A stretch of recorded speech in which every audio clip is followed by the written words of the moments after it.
In the Planescape campaign setting for D&D, there are 17 outer planes, which are essentially the realms of D&D's afterlife. There's one for each moral alignment, ranging from lawful neutral to chaotic good to true neutral. I've already covered the planes of lawful evil, lawful good, and chaotic evil in depth. I've also covered Sigil in depth, the city at the center of the Great Ring that the outer planes form. In this video, I'll be telling you all there is to know, mostly, about the plane of neutral evil, the Grey Waste, also known as Hades. Though I prefer not to call it Hades because the third layer of the Grey Waste also has a realm called Hades, home to the god Hades. With Hades potentially meaning 3 different things, it can get confusing, so I'll be calling the plane the Grey Waste from here on out. As usual, I'll be primarily using 2nd edition for my source material, but I'll also use other editions where they contain new or different information. Though there hasn't been nearly as much written about the Grey Waste in later editions compared to planes like the Abyss or the Nine Hells, at least as far as I can tell. And, as always, I've provided plenty of timestamps so that you can skip around and only watch the parts that interest you. The Grey Waste is, of course, the plane of neutral evil.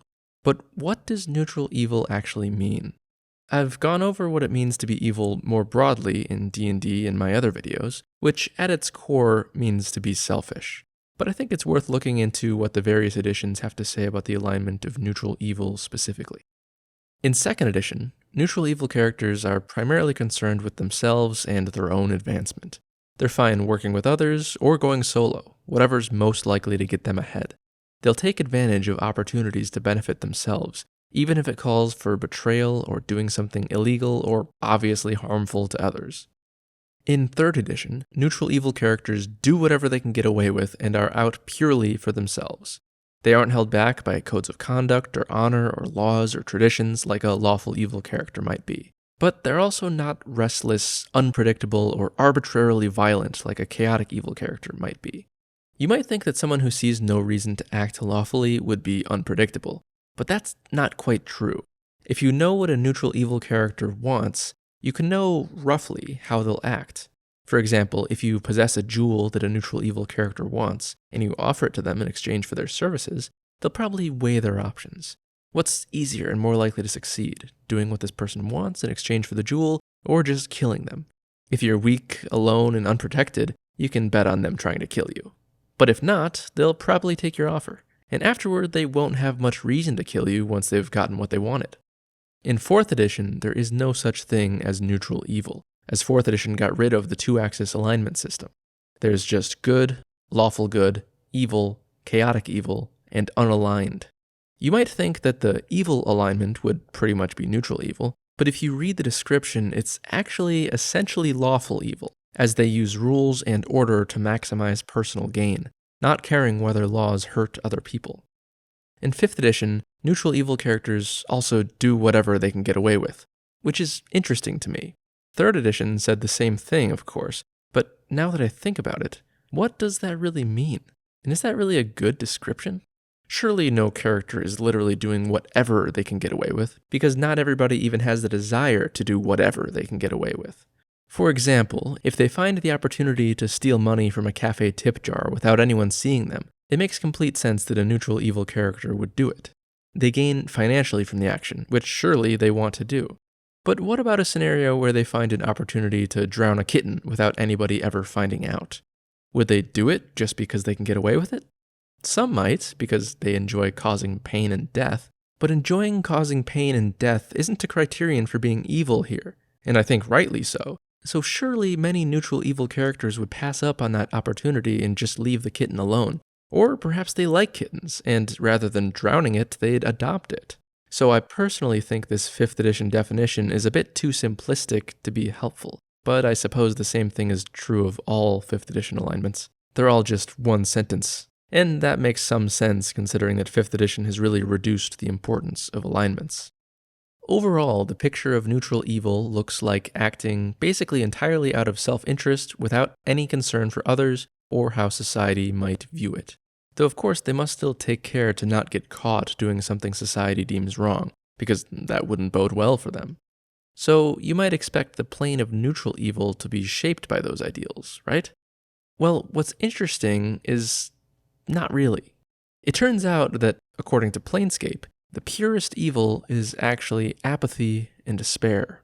Filled with the common notion of evil as being causing harm, many people visiting the Grey Waste for the first time might expect to find a place of rampant depravity and corruption, gruesome torture beyond imagining, a slaughterhouse of sadism and misery. But when they get here, are probably relieved, but also perhaps oddly disappointed. Because aside from the horrific and grand-scale battles of the Blood War that admittedly do fulfill that expectation of sadistic destruction, the place is mostly a barren wasteland of hopelessness. I'll get into this more in the next section, but the Grey Waste drains all desires, emotion, and hope from those who visit until they become nothing more than a withered husk. That might make you think, is that really pure evil? Now, obviously it's just a tabletop role-playing game, so of course we shouldn't expect it to contain the answers to moral questions. And also, they made 7 different lower planes, so they had to come up with 7 variations of what evil is that are all unique and interesting. So they didn't want pure evil to feel too similar to the other kinds of evil. But still, I think the question is worthwhile to think about. You might think of evil in general as selfishness, as I said earlier, but the closer and closer you get to that point of pure evil, perhaps the more anti-other it becomes. So when I think of what it means to be pure evil, broadly speaking, I think intentionally causing harm. Is apathy really worse than causing harm? Well, consider a scenario with 3 people. Person 1 is evil in that sense that I just described. They want to cause harm. Specifically, they want to torture and kill person 2. Person 2 in this scenario is just a helpless innocent who can do nothing about it. A small child, let's say. Person 3 is apathetic. If you remove person 3 from the scenario, nothing really changes. Person 1 still tortures and kills person 2. But if you remove person 1 from the scenario, now person 2 doesn't get tortured and killed. So it would seem that in this situation, the active harm-causing person is the real problem, which I think suggests that apathy isn't as evil as intentional harm-causing. But perhaps the great evil about the Grey Waste isn't in the being apathetic, but in the turning people apathetic. Because if person 3 wasn't apathetic and instead cared about what happened to person 2, then they could try to stop person 1. So the evil of apathy is that it enables all other evil. Thinking about it in real-world terms, very few people are evil in that psychopathic kind of way where they wish to hurt others. But very many people are apathetic, where they don't really care what happens to people they don't know. If they did care, perhaps the intentional acts of evil would have a much harder time happening, because there would be fierce opposition. Perhaps the idea that the Grey Waste is trying to deliver is that the more mundane and common evil is actually the greater evil because of how mundane and common it is. It's Hannah Arendt's whole idea of the banality of evil. But there's another way to think about apathy that possibly does make it the worst after all. Apathy doesn't only entail standing by when an evil thing happens. It can also entail uncaring participation in the evil. And even worse, it can actually encourage and support that evil. There are many real-world systems in which this happens, where apathy allows people to participate in causing harm without themselves having the desire to cause harm. For example, people purchase something, not really caring about the harm caused in its production. Sure, a lot of the time people are unaware of the harm involved, but most of the time when they're made aware, they go on purchasing it anyway. So in this way, perhaps apathy is the ultimate form of selfishness.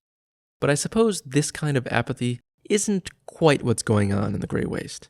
To be apathetic about what goes on in the production of some product you're purchasing is only to be partially apathetic, because you still care enough about something to even buy the thing in the first place.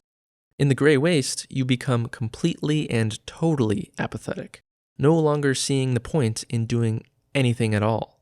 So then, according to Planescape, giving up on what used to matter to you, losing the will to live and to dream, the death of the spirit, that's pure evil. It's nihilism, a nihilism so complete that you see neither the point of sustaining yourself or killing yourself. In the real world, this would lead a person to waste away and die of starvation or thirst, but not in the Grey Waste. The Grey Waste is made up of 3 layers, also called glooms: Oinos, Niflheim, and Pluton. I'll describe these layers and the locations within them in detail later in the video, but broadly, Oinos is a layer of disease and war, Niflheim is a layer of forests and cold mist, and Pluton is a layer of dying trees and neglect. These layers are called the Three Glooms because while they do have their differences, they all share the characteristic despondency and desaturation of the plane as a whole. The Grey Waste is so named because everything here is gray. Not just the landscape, but the color has been drained out of truly everything, except for what's freshly arrived. As soon as you set foot in this plane, all the color you brought with you begins to fade, starting with the brightest colors. The whole process takes about a week before you're almost completely desaturated, with only the most muted of colors left to linger for as long as they can. Your clothes, your skin, your hair, everything. It all becomes various shades of gray. When a newcomer shows up, their colorful appearance is actually painful for the residents of this plane to look at, and the pain of color is one of the few things capable of momentarily rousing the newer residents out of their hopeless stupor, causing them to mercilessly beat up the colorful newcomer, tear off their clothes, and bury them. But the longer-term residents are too far gone to care at all. The color-draining effects of the plane don't affect your insides, though, so the muggers try to avoid making their victims bleed, because even the color of blood is painful to behold. So you've got to imagine that the weapons of choice in the Grey Waste are all bludgeoning instruments. But of course, the Grey Waste isn't just named for the gray. There's also the soul-wasting sickness that starts to set in the moment you arrive, though it takes time to overtake you completely, anywhere from a few weeks to 6 months depending on your mental fortitude. It starts with incredibly vivid dreams. Good dreams, actually. The greatest dreams you've ever had. It's a rather enjoyable process at first, but then your dreams begin to die down in intensity and frequency, and with them, your imagination and willpower, until you find yourself wondering why you ever dreamed at all. Though it doesn't steal all your dreams, at least not yet. It starts with the good ones, the ones that make life worth living, leaving behind only nightmares. But sooner or later, you finally succumb and lose your dreams completely, and no longer have any desire to leave the Grey Waste. Eventually, once you've lost sight of who you are and what you once cared about, you wander off into the infinite wastes, shedding your mortal coil to become a larva. In 3rd edition, the draining effects of the Grey Waste are even more severe, but are split into 2 parts. The first part is the entrapping trait of the Waste, where with every passing week you spend here, it becomes harder to muster the will to leave. In game terms, you have to succeed on a wisdom saving throw, called will saving throws in 3rd edition, equal to 10 plus the number of weeks you've been in the Grey Waste. A single failure means you've fallen entirely under the influence of the Waste, and you become a petitioner, your memories slowly fading into nothingness. And there's also the Graze, which is a spiritual affliction that causes you to grow even more apathetic and hopeless, losing 1 point of wisdom every time you fail a daily wisdom saving throw to resist the Graze, making it harder to succeed against the Waste's entrapment. The landscape of the Waste is, by and large, a dull wasteland of monotonous gray. The ground is gray and the sky is gray, so it can be hard to tell them apart. Since there are no stars or sun or moon in the sky, really the only way to differentiate the sky from the ground is that one is just a bit darker than the other. Unlike in Sigil, where there's still a day and night cycle despite the lack of celestial objects in the sky, in the Grey Waste there is no day and night. There's just a slight darkening and a slight brightening of the sky that happen at random times, never getting bright enough to be considered daytime. It's more of an eternal twilight, an endless waiting for a dawn that never comes. These random cycles of slight brightening and darkening make it impossible to keep track of time, not that anybody here has the desire to, but nonetheless this constant state of indeterminacy and timelessness only enhances the plane's aura of boredom, ennui, and despair. So the name The Grey Waste is truly the perfect name. Not only is the whole place gray, and not only is it a wasteland, but it also wastes away your spirit. In the Forgotten Realms campaign setting of 3rd edition that uses the World Tree cosmology, the Grey Waste doesn't actually exist. And in 4th edition that uses the World Axis cosmology, the Grey Waste is relegated to a smaller astral dominion. But of course, 2nd edition uses the Great Wheel, or the Great Ring cosmology. The reason that the Great Ring of the Outer Planes is called the Great Ring is not just because people like to draw it that way. It's also because these planes connect to each other through portals, and the most common portals you'll find in any plane are ones leading to each of the planes to either side, so their circular formation describes the relationship between the planes. not anything about their actual locations. For the Grey Waste, the neighboring planes are Carcery and Gehenna, but of course there are also portals to the Outlands and the Astral Plane as well. Portals look a bit different in this plane than you might expect, especially because they're one of the very few things that aren't affected by the Grey Waste's greyification, perhaps due to the influence of the plane they're connected to. Here, portals appear like giant spinning coins. I imagine them to be normally the size of a large doorway, but perhaps bigger. The ones leading to Gehenna are copper coins, the ones to Carcery are gold, the Outlands portals are silver, and the portals to the Astral Plane are platinum. Because they're not grey and are quite shiny, they can often be seen for miles around, which I imagine the locals don't appreciate. Speaking of the locals, like any outer plane, there's a wide variety of creatures that call this plane home, whether they want to or not, though perhaps less of a variety than many of the other planes, as this place isn't exactly easy to thrive in. The natives of the outer planes are mostly a combination of those born here, called planers, and those who are originally mortals but whose spirits reformed here after death to live out their afterlives, for the most part only capable of remembering the dimmest reflections of their past life. These are called petitioners. It's hard to say if any given plane holds more planers or more petitioners, given that all of the outer planes are infinite in size, but either way, there's a lot. And remember, just because the planes are infinite in size doesn't necessarily mean the population is also infinite. The most numerous type of petitioner in the Grey Waste take the form of ghosts, spirits hollowed out by apathy and sadness. They're grey, like everyone else, and have been so depleted by the plane that they lack any solidity. They're capable of speaking, but the longer they're here, the less they do. After all, what's the point? You might find them wandering aimlessly, or more likely just standing there, staring at nothing. Though whenever the living come near, they crowd around them like moths to a flame, seeking the warmth of hope and emotion that visitors to this plane still possess, even if they themselves don't believe they have any hope left. The next most common type of petitioner here are the larvae, also called soul larvae in later editions. I've talked about them in my videos on Beator and the Abyss. They look like 5-foot-long larvae, except they retain distorted versions of the faces they had in life. There are a few ways to become a larva. The first, I already mentioned. The end result of the soul-wasting sickness that's inflicted upon visitors to this plane is to turn into a larva. So beware. Even if your alignment would ordinarily lead you to becoming a petitioner of some other, nicer plane when you die, if you're here too long, you'll get claimed by this plane instead.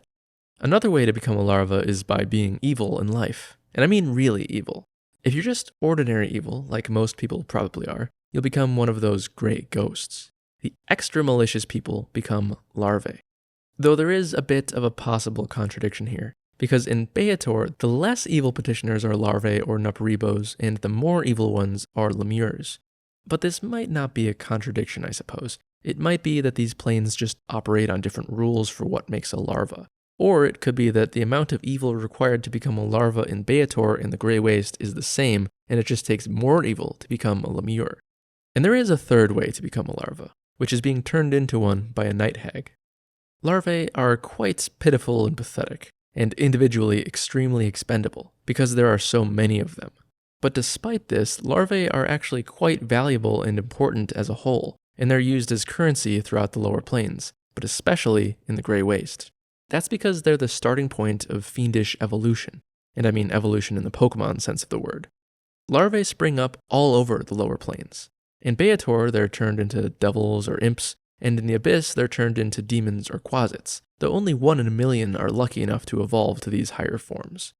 Larvae are also valued for their life energy, which is fed upon by liches and used in dark magics. Then there are hordlings, said by this book to be the most numerous denizens of the Grey Waste, though I have my doubts about that. You see, hordlings are petitioners. They're what larvae in the Grey Waste turn into. Well, the few who can manage to hold on to their hatred, and with it, their individuality. Most petitioners, whether larvae or ghosts, get drained of all their emotion and purpose in the waste. Some manage to hold on to their evil desires so strongly that they don't succumb to the soul wasting. It's a lost cause for the ghost, of course, as they weren't evil enough to have those strong desires in the first place. So it's up to the larva. These dark emotions twist them into new shapes, into hordlings. And the standout feature of the hordlings is that no two look the same. Their appearances reflect their unique inner torment. Some are tall, some are short. Some have hooves, some have talons. Some have wings, some have tails, some have tentacles, some have tusks, and so on. But you'll know they're hordlings by the fact that they travel in huge packs and destroy and then eat anything weaker than themselves, including other hordlings. As I said, this book says that hordlings make up the majority of the population of the Grey Waste, but I just don't think that can be true. Because if hordlings are made of the larvae that manage to hold on to their unique hatreds, as this book suggests and this book confirms, then there must necessarily be more larvae. And if larvae are the petitioners more evil than ghosts, it's possible that there are more larvae than ghosts, but I doubt it. So I would say that it makes the most sense that the ghosts are the most numerous and hordlings the least numerous, though there are still millions of them, out of the uncounted billions of petitioners in the Grey Waste. In 3rd and 4th edition, hordlings are chaotic evil rather than neutral evil, which makes sense. Night hags are the rulers of the waste, at least practically, if not formally. They round up and herd the larvae for barter with fiends, and they also have the power to turn others into larvae. These powers lead some to believe that the night hags are a further evolution of the larva, perhaps taking this form after becoming a hordling and then learning how to control their anger and hatred and put it to good use. Or not good use, but you know what I mean. Alternatively, some think they were larvae with too much hatred to become a hordling. Some believe that night hags are the form prime material hags take when they die, hag petitioners. Whatever the truth, night hags are pure evil.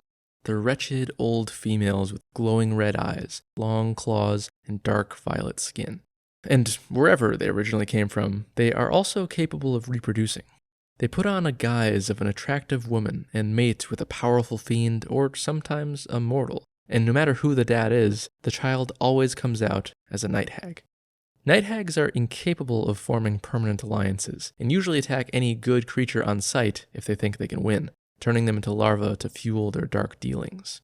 Of course, they might prefer to bargain with you, because they might be able to extract something valuable from you and then turn you into a larva.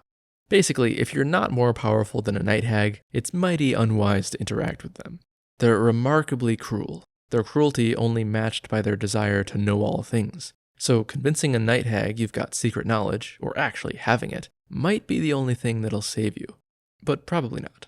Though night hags have been consistently depowered over the editions. In 2nd edition, they're powerful enough to earn the respect of liches, balors, and pit fiends. In 3rd edition, they're challenge rating 9. In 5th edition, they're CR 5. Quite the downgrade. If you see any night hags driving their hordes of larvae across the Grey Waste, you'll also see nightmares. These are the evil steeds of the lower planes, ridden by night hags as well as Beatezu, Tanari, and the undead. They're large, black horses with red eyes and flaming mouths and hooves. They're much more intelligent than horses and much less subservient. They do what they want and don't simply serve their riders. They willingly act as mounts only if the rider is on a mission of evil, and even then they often have their own, possibly conflicting, desires. Nightmares are also responsible for announcing the yearly Gloom Meet, which is a meeting of various evil denizens of the Grey Waste where they debate how best to spread their evil will for the following year. When it's time for a nightmare to die, it travels to the Hill of Bone in the lair of Pluton, where it collapses and joins the enormous pile of all the other fallen nightmares. Another creature native to the Grey Waste are the Diaka, or Diaka. They're actually one of the most commonly found creatures here. They're large, flightless, bird-like humanoids. There are 2 types of Dyak, Varath and Karseen. The Varath are taller and stork-like, and the Karseen are shorter and pelican-like. The Karseen are the more intelligent and more dangerous variety. Both have human arms instead of wings, but they still do have feathers. They can be found throughout each of the 3 glooms in equal number, living in flocks comprised of both varieties. They're sneaky predators, relying most often on deception to gain an advantage over their prey. They like to encircle their victims and perform the dance of weakening, hypnotically rendering their prey too weak to fight back. Night hags sometimes use them as guards or servants. And then there are the Yugoloths, who are perhaps the most well-known of all the denizens of the Grey Waste. When making this video, I was debating whether I should talk about the Yugoloths in this video or in the eventual Gehenna video, because while the Grey Waste is where the Yugoloths are from, nearly all of them have relocated to Gehenna, preferring that plane as a base of operations. But obviously, I chose to talk about them in this video. Yugoloths are fiends, which is a not very well-defined term that refers to natives of the lower planes, though not all of them. There are 3 main types of fiends, and they're all different flavors of evil incarnate. I've already described the demons, or Tanari, in some depth in this video, and I've also described the devils, or Beatezu, though not in as much detail as I should have, in this video, so no need to explain them here again. Daemons, more commonly called Yugoloths, are the final type of fiend. Or perhaps I should say they're the first, as they predate both the demons and the devils, if Yugoloth texts can be believed, which maybe they can't. The story goes that in the beginning, before there were creatures, certainly at least before there were mortals, there were 5 cosmic forces: good, evil, law, chaos, and neutrality. The first 4 all fighting over control of the 5th, good versus evil, and law versus chaos. None could gain an advantage over the other, and so these forces decided to combine, in hopes of gaining the upper hand over their respective rivals. Law combined with good and evil, and so did chaos. Now, rather than 4 forces fighting over control of the 5th, there were 16 fighting over control of the 17th. But even still, they were all evenly matched, and were no better off than they were before. Realizing their fruitlessness, they yet again devised a new strategy. Rather than fight themselves, they would create minions to do their fighting for them, and thus Bearnoloths were born, presumably created from the force of pure evil. The Bearnoloths, wise and cunning, thought for long eons about how best to take control over all creation in the name of evil, and perhaps drawing inspiration from their progenitor, created their own minions, the Yugoloths, along with the entire Yugoloth hierarchy and system of progression. The Bearnoloths eventually withdrew out of sight and out of memory, at least nearly so, to the point of becoming myth themselves. However, the Yugoloths did not, in the beginning, have the same pureness that the Bearnoloths had. They were plagued with the conflicting presence of law and chaos in their minds. One Yugoloth devised a solution to this problem through the creation of a powerful artifact known as the Heart of Darkness that would expunge all traces of law and chaos from their race. The Yugoloths gathered a multitude of the mutable larvae, and cast off their chaotic and lawful energies into them. The larvae that received lawful energies were herded to Beator, and became the Beatezu, and those that received chaotic energies were brought to the Abyss, and became the Tanari.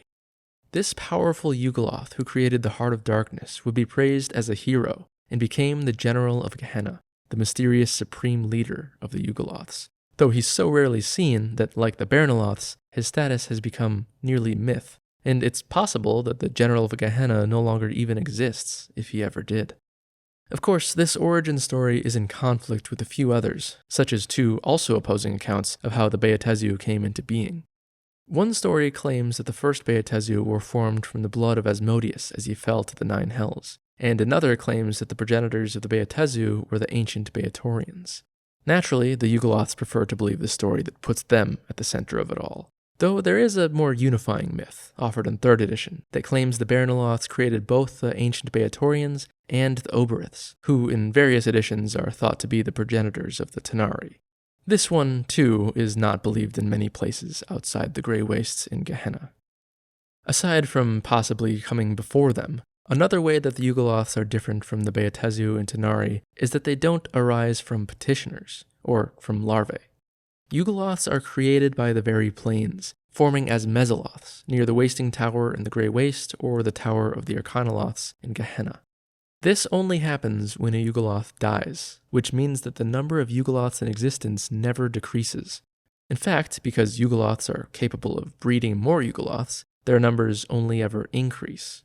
Of course, while more Beatezu and Tanari don't spring up into existence whenever one of them dies, they can breed and create more of themselves through petitioners, and there are a lot of evil petitioners. But they don't just rely on petitioners and breeding, because not all larvae are petitioners. Larvae are also created by the lower planes from scratch. And now that I think about it, what's really the difference anyway between petitioner larvae and larvae that are made from the planes themselves? Petitioners hardly remember anything about their lives and who they were in life, only just the barest glimmers of memories. Some petitioners do remember who they were in life, usually the ones who go to the realms of the gods they were devoted to, but not larvae.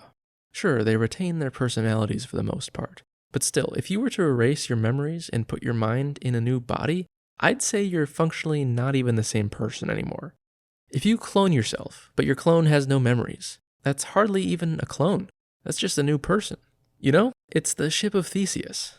I think the thing that keeps you, despite any of the changes you go through, is your stream of consciousness that connects your past self to your present self. If you sever that connection, you've essentially just killed one person and created a new one. And petitioners have the very thinnest of connections, especially petitioners like the larvae. But anyway, Beatezu and Tanari are capable of much more rapid multiplication due to the fact that not only can they breed like the Yugoloths can, but they can also make more of themselves from petitioners, and the brand new fiends that are spawned by the planes themselves are not restricted to just replacing those that have died. But due to their involvement in the Blood War, they also experience large losses on a regular basis. This may be one reason that Yugoloths are so invested in directing the course of the Blood War, to manage Beatezu and Tanari numbers. And by the way, an important thing to know about fiends, all fiends, not just Yugoloths, is that they're immune to the soul-draining influence of the Grey Waste. If they weren't, Oinos wouldn't be the most active battleground of the Blood War, or even a battleground at all, as the fiends just couldn't maintain the motivation to kill each other. To the untrained eye, it would appear that the dominant figures in the Blood War are the demons and the devils, who use the Yugoloths as mercenaries. But in reality, it is the Yugoloths who use the demons and devils. It is not, for the most part, the Beatezu or Tanari armies that determine the outcome of any given battle, or of the war as a whole, but the Yugoloths. Of course, they prefer to be seen as simple mercenaries, keeping attention away from the fact that they're actually controlling things from behind the scenes. You see, if there's one defining trait of the Yugoloths, it's that they are masters of manipulation. They're creatures of cunning and deception. They're also quite greedy, and are hoarders of knowledge and keepers of dark secrets. They're experts at evading blame and gaslighting. They're the perfect Among Us imposters. Where demons, for the most part, rely on brute strength and savagery, Yugoloths rely on their wits, their knowledge, and their ability to bluff and deceive. Where devils may also rely on their wits and a cleverly written contract to bind their enemies, a Yugoloth will simply rip up the contract when it suits them, not being beholden in any way to their past promises. In 4th edition, like how evil is really lawful evil, leaving no room for neutral evil, there is no such thing as Yugoloths. Or, more accurately, the Yugoloths are considered just another type of demon. For instance, in the Demonomicon, instead of Hydroloths and Piscoloths, there are Hydrodemons and Piscodemons. Essentially the same thing, but just turned into demons. For as much as I don't like this change, and I certainly don't like the massive changes 4E made to the cosmology as a whole, I can understand it a bit, as it often seems like it's hard to find the dividing line between neutral evil and the other forms of evil. Though perhaps that's exactly the point. Sometimes neutral evil seems like chaotic evil, like how they have no compunctions against blatant betrayal, and sometimes it seems like lawful evil, like how rigidly the Yugoloth caste system operates. In fact, the Yugoloth hierarchy is even more rigid than that of the lawful races like the Beatezu and Archons, as there is only one promotional path. A Yugoloth climbing up through the ranks must spend time in every single position. No amount of competence will get you a double promotion. However, what might be a bit unexpected is that the steps up the hierarchy are often not steps up in terms of raw power. And this is an important facet of Yugoloth society, and a lesson every ambitious Yugoloth must learn. It's the same lesson that Varys teaches Tyrion in Game of Thrones. Power resides where men believe it resides. Or in this case, where Yugoloths believe it resides. It's all about the bluff. It's all about perception and pull, not your own physical strength or magical ability, or necessarily even intellect. So there comes a time early on in every Yugoloth's path to ascendance where they must realize they're actually stronger than their superior, and only then will they be considered for promotion. There are two main levels of the hierarchy, Lesser Yugoloth and Greater Yugoloth. Though you could go so far as to say there's actually 4 levels, adding one more on each end, Yugoloth Creations and Bernoloths.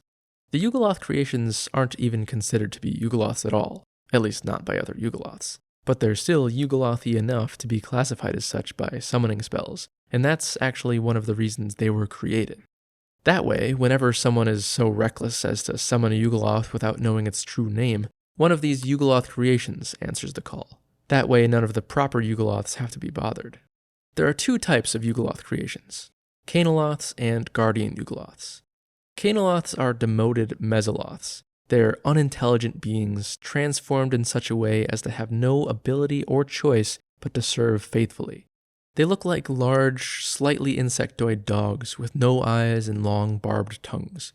They serve as scouts, skirmishers, trackers, guards, and sometimes even mounts. Guardian Yugoloths, true to what I said a minute ago about rank not equaling raw power, come in a variety of forms, ranging from quite weak to quite strong. There are 3 types of Guardian Yugoloths: least, lesser, and greater. The least Guardian Yugoloths are often frog-like in appearance, the lesser are often boar-like, and the greater appear as gigantic winged bears with ram horns and eagle talons. But despite the names, none of these types are truly considered to be Yugoloths by Yugoloth society, and so they're all below the rank of lesser Yugoloth. Guardian Yugoloths were expressly created for the purpose of answering summoning spells, though Canoloths can also be summoned by them. As you'd expect, summoning one is a dangerous affair. There's a chance things will go your way and they'll behave obediently to guard your precious treasures. There's also a chance they'll try to kill you. The lowest rank of proper Yugoloth is the Mesoloth, though they're one of the most powerful. In fact, they're just one of the most powerful fiends flat out, at least in 2nd edition, being roughly as powerful as a pit fiend, which is actually crazy. Though, to be fair, 2nd edition doesn't have a very reliable method of determining enemy difficulty, as CR didn't exist yet, so I'm just going off of XP values and hit dice here. But then again, anybody who's DM'd in more recent editions knows that CR also isn't a very reliable indicator of enemy difficulty. But I do at least think it's a decent estimate. You can be quite sure that a CR 9 enemy will be easier to defeat than a CR 17 one will be. In 5th edition, Mesoloths have been nerfed quite severely, as have nearly all Yugoloths. They're CR 5 in comparison to a Pit Fiend's CR 20. Mesoloths are the most common Yugoloths, which makes sense considering they're the lowest rank. You'd assume that it gets harder and harder to climb up the ranks, so there's fewer and fewer as you ascend. They're strong, but not very intelligent humanoid creatures with long arms. They're used as rank-and-file soldiers in the Yugoloth mercenary armies. As I mentioned, whenever a Yugoloth of any rank dies, the new Yugoloth that spawns to replace them is always a Mesoloth.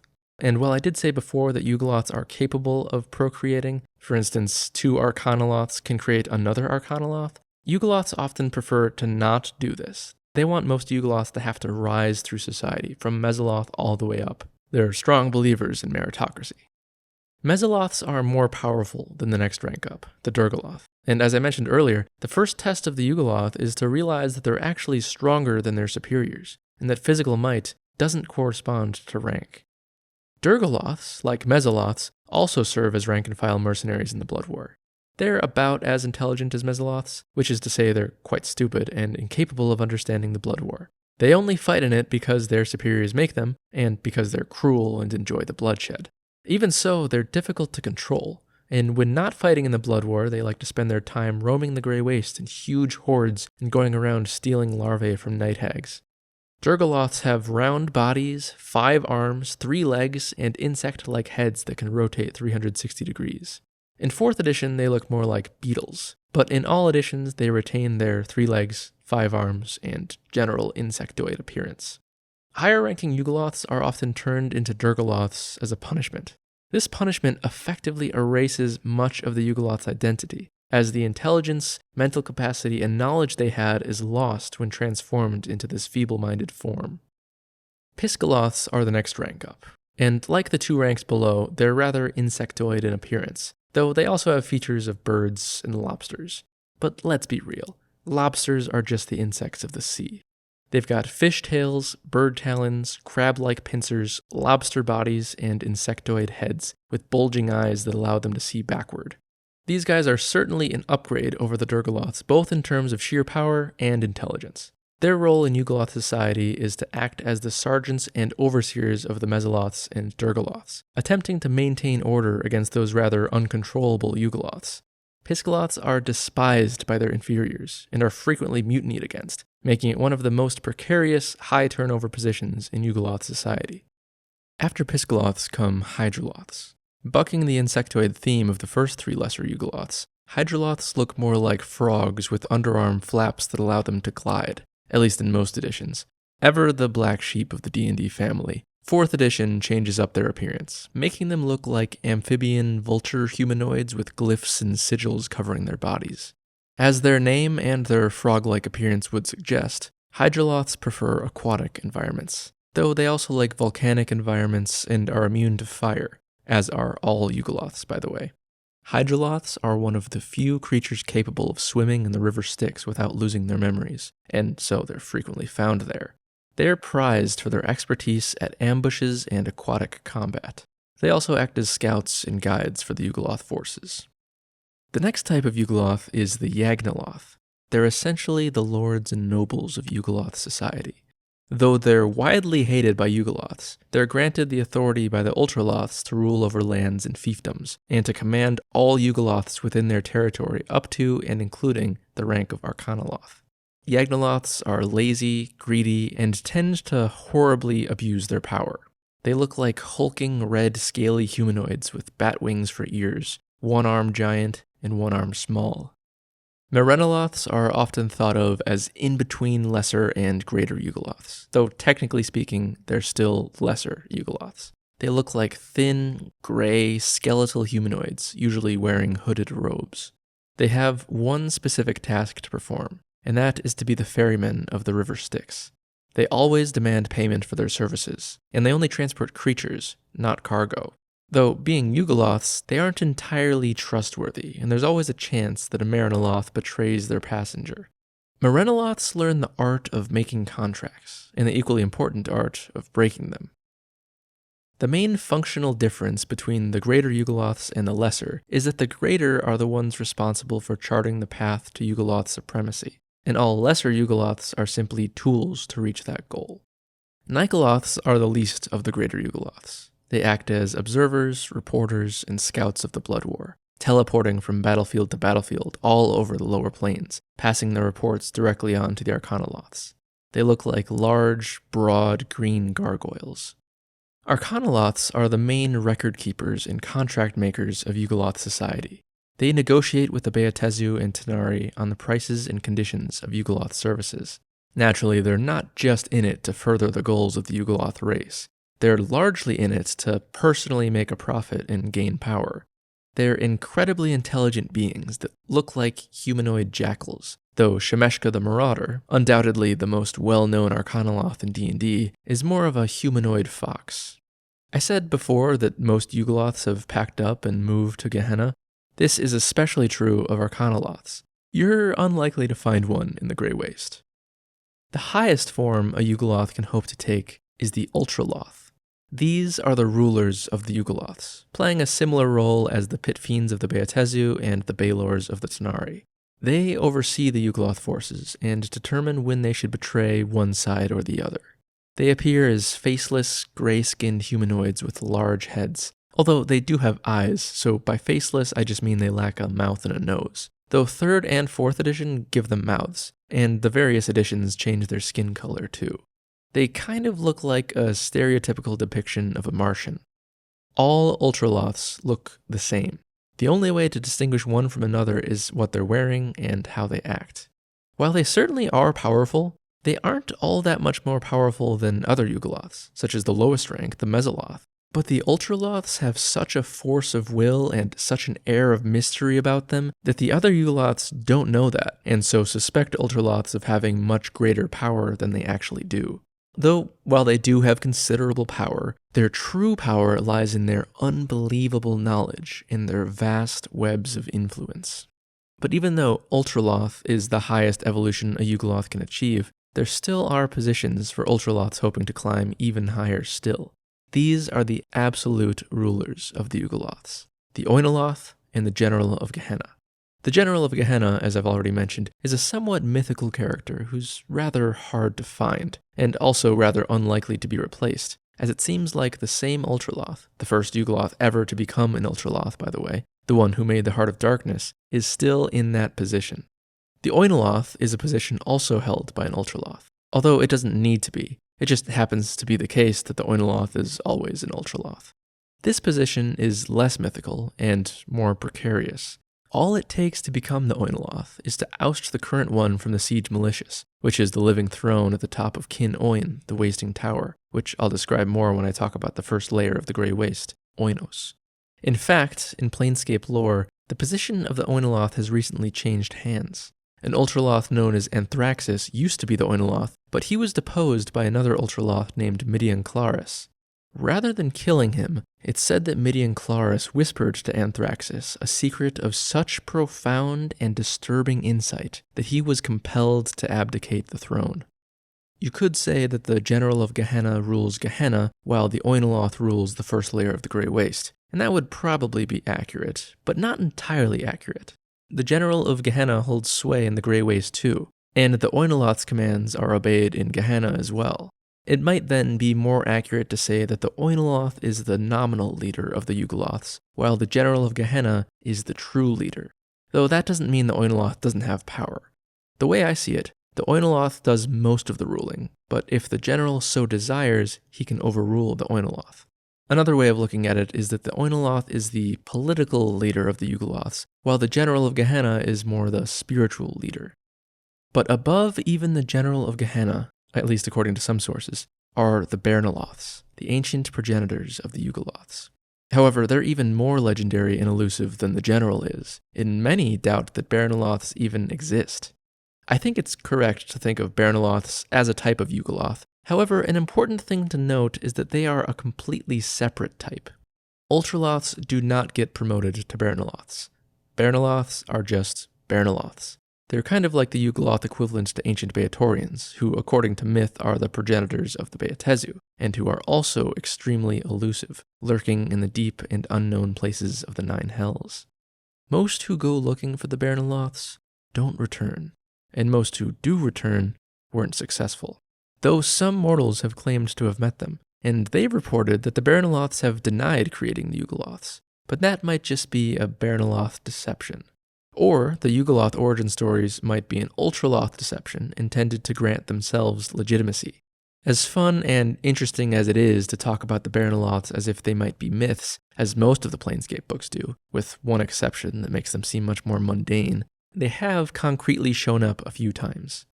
The second edition Planescape adventure, Squaring the Circle, which is a really cool adventure module by the way, features a Bernoloth who divulges important Yugoloth secrets to the player characters.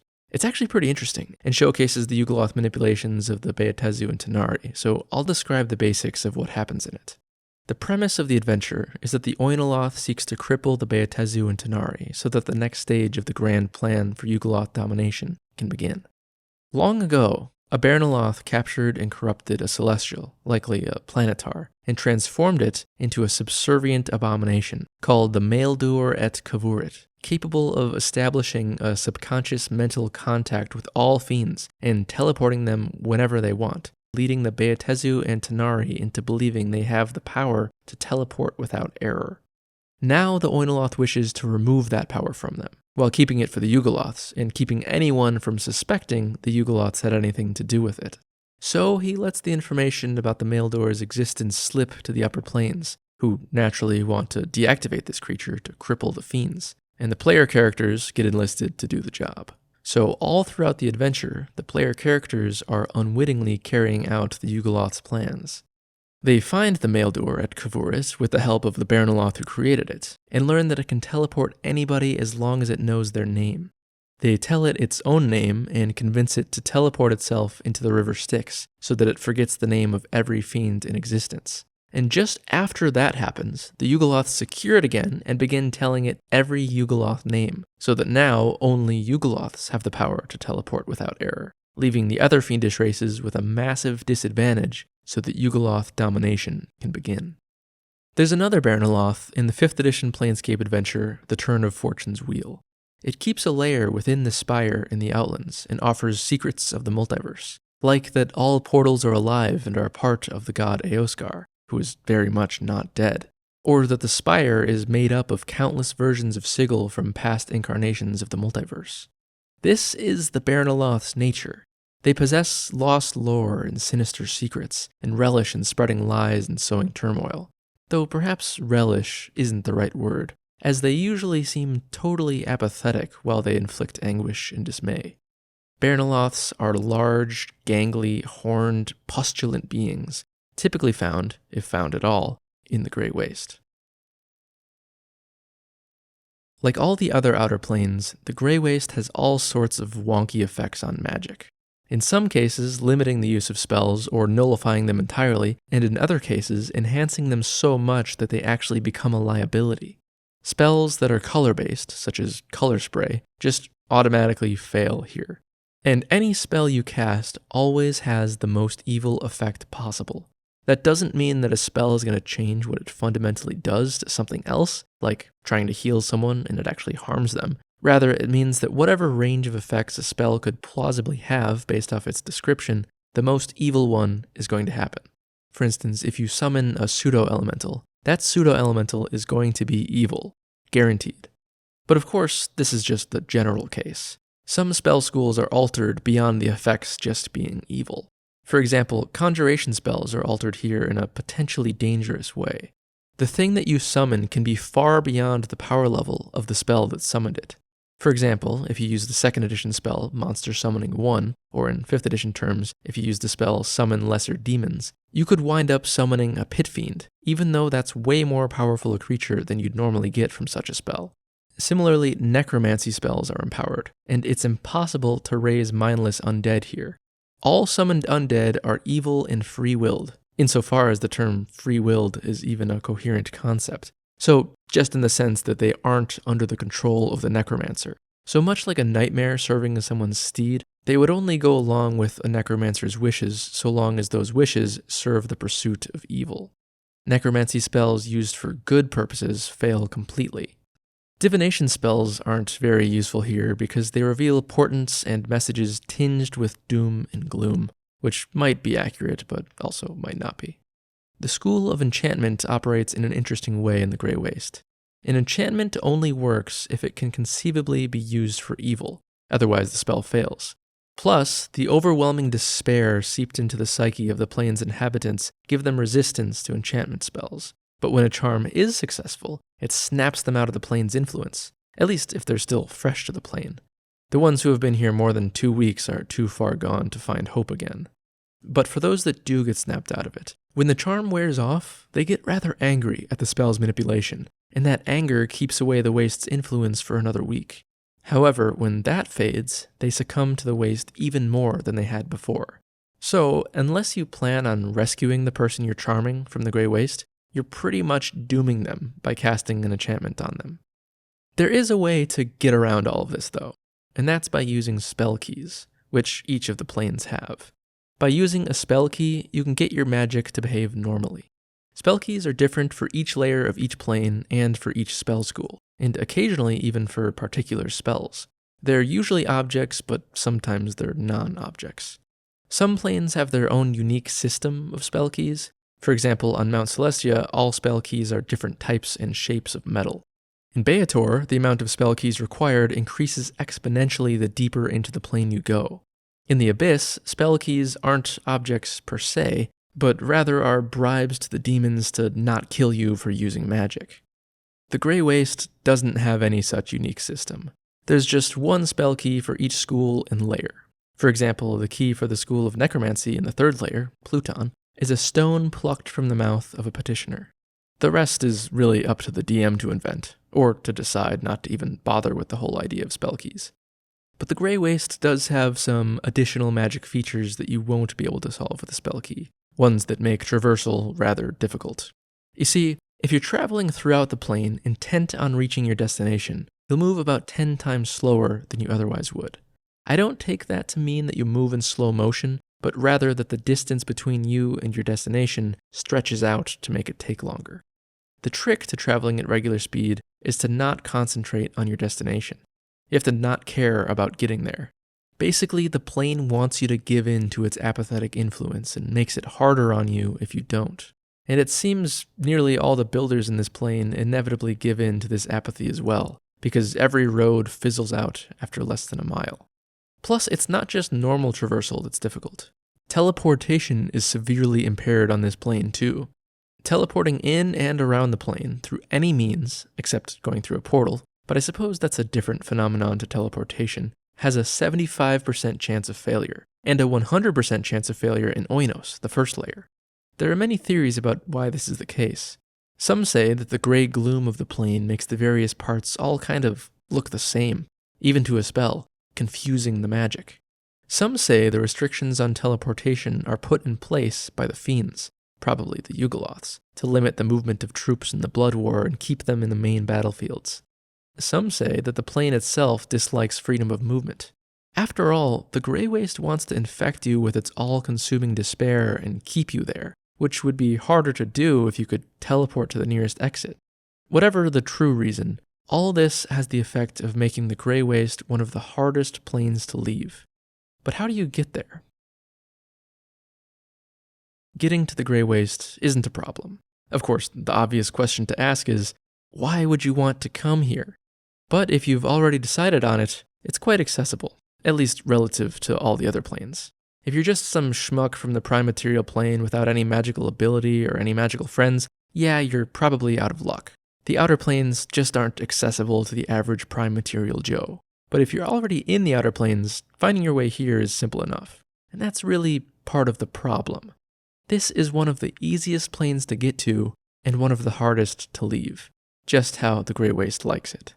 The usual methods that I've described in my other videos will get you here. Portals from Sigil, portals from the neighboring planes of Carcery and Gehenna, color pools in the astral plane, magical items that provide means of planar travel such as cubic gates, the odd astral conduit on the prime material plane, or high-level spells like plane shift, gates, or astral projection, though that last one still requires going through a color pool in the astral plane. However, the reason that the Grey Waste is more accessible than most of the other outer planes is due to the fact that 3 of the 4 interplanar pathways lead here. As I've described, the Great Ring or the Great Road is conceptualized as a ring because of the fact that a preponderance of portals in each plane lead to the neighboring planes in this model, making it easy to imagine that the planes are next to each other. Of course, the planes are essentially completely different dimensions from one another, so they're not next to each other in any physical sense. But there are 4 interdimensional pathways that provide shortcuts in the Great Road. These are the River Styx, the River Oceanus, Yggdrasil, and Mount Olympus. The River Oceanus is the one that doesn't touch the Grey Waste, as it only connects upper planes. The River Styx runs throughout all of the lower planes, at least the top layer of every lower plane, but also sometimes deeper layers. So that means it's easy enough to get from any of the lower planes to the Grey Waste. I mean, traversing the Styx isn't exactly easy, but hiring a Merenoloth makes it a lot easier. Mount Olympus and Yggdrasil make it even easier to reach the Grey Waste, because they connect it to the upper planes as well as the prime material plane. Mount Olympus connects Arborea, Gehenna, the Grey Waste, Carcery, the astral plane, and various prime material worlds and regions where the Greek gods are worshipped. Yggdrasil connects Isgard, the Grey Waste, Pandemonium, Elysium, the Beastlands, Limbo, the Outlands, the Abyss, the astral plane, and prime material worlds where the Norse gods are worshipped. In fact, unlike Mount Olympus, the pathways of Yggdrasil aren't entirely mapped, and some say that it actually connects all of the outer planes, though not all portals on Yggdrasil are equally common or easy to find. So another reason that the Grey Waste is easy to get to is because it's a prominent place for both the Greek and Norse pantheons, meaning the portals to it are prominent on Mount Olympus and Yggdrasil. Traversing Mount Olympus consists of climbing the slopes or exploring its caverns, but traversing Yggdrasil is a bit different. It is actually a tree, but rather than climbing it like you'd normally climb a tree, you walk up it, because it causes gravity to pull toward the center of the trunk and branches. So for your average prime material inhabitant, the best way to get to the waste is probably through Mount Olympus or Yggdrasil. But even then, that kind of thing is mostly still the domain of heroes, the Heracles and Odysseus of the world. Most people are going to get there through dying after having been the right amount of evil in life. That's to say, by becoming petitioners. If you were evil, but also a bit lawful, you'd go to Gehenna. If you were evil, but also a bit chaotic, you'd go to Carcery. But if you're just plain evil, you go to the Grey Waste. I imagine there to be some margin of error on that, though. If you imagine your alignment to be expressed in percentages, perhaps there's a threshold of 5 or 10%, such that if you're evil but 10% skewed towards law, you'd still go to the Grey Waste. With an 11% lawful skew, then you go to Gehenna. I also imagine that to be a factor on the good-evil scale. For example, if you're mostly neutral, but with a 10% skew toward evil, maybe that's still neutral enough to get the Outlands as your afterlife, and 11% or more evil is what you need to get assigned to the Grey Waste. But as always, there's one more way to get to the Grey Waste that I think deserves its own section, and that's through the Grey Waste Gate Town. Hopeless is one of 16 gate towns in the Outlands, each one leading to a different outer plane through a portal, thus why they're called gate towns. They all take on characteristics of their respective plane, though not too strongly, or else they'd be pulled into it. So they're more like toned-down versions of the places they lead to, enough that you can get a taste of what the plane is like without actually having to go there. Perfect for low-level adventures. Hopeless is a circular, walled town with only one entrance and one road. The road spirals around the town, ever inward and downward, bordered by depressing houses and businesses until it terminates into a courtyard at the very bottom of the pit the town is built into. The whole town is gray, just like the plane it leads to, though it gets gloomier the farther you get below ground level.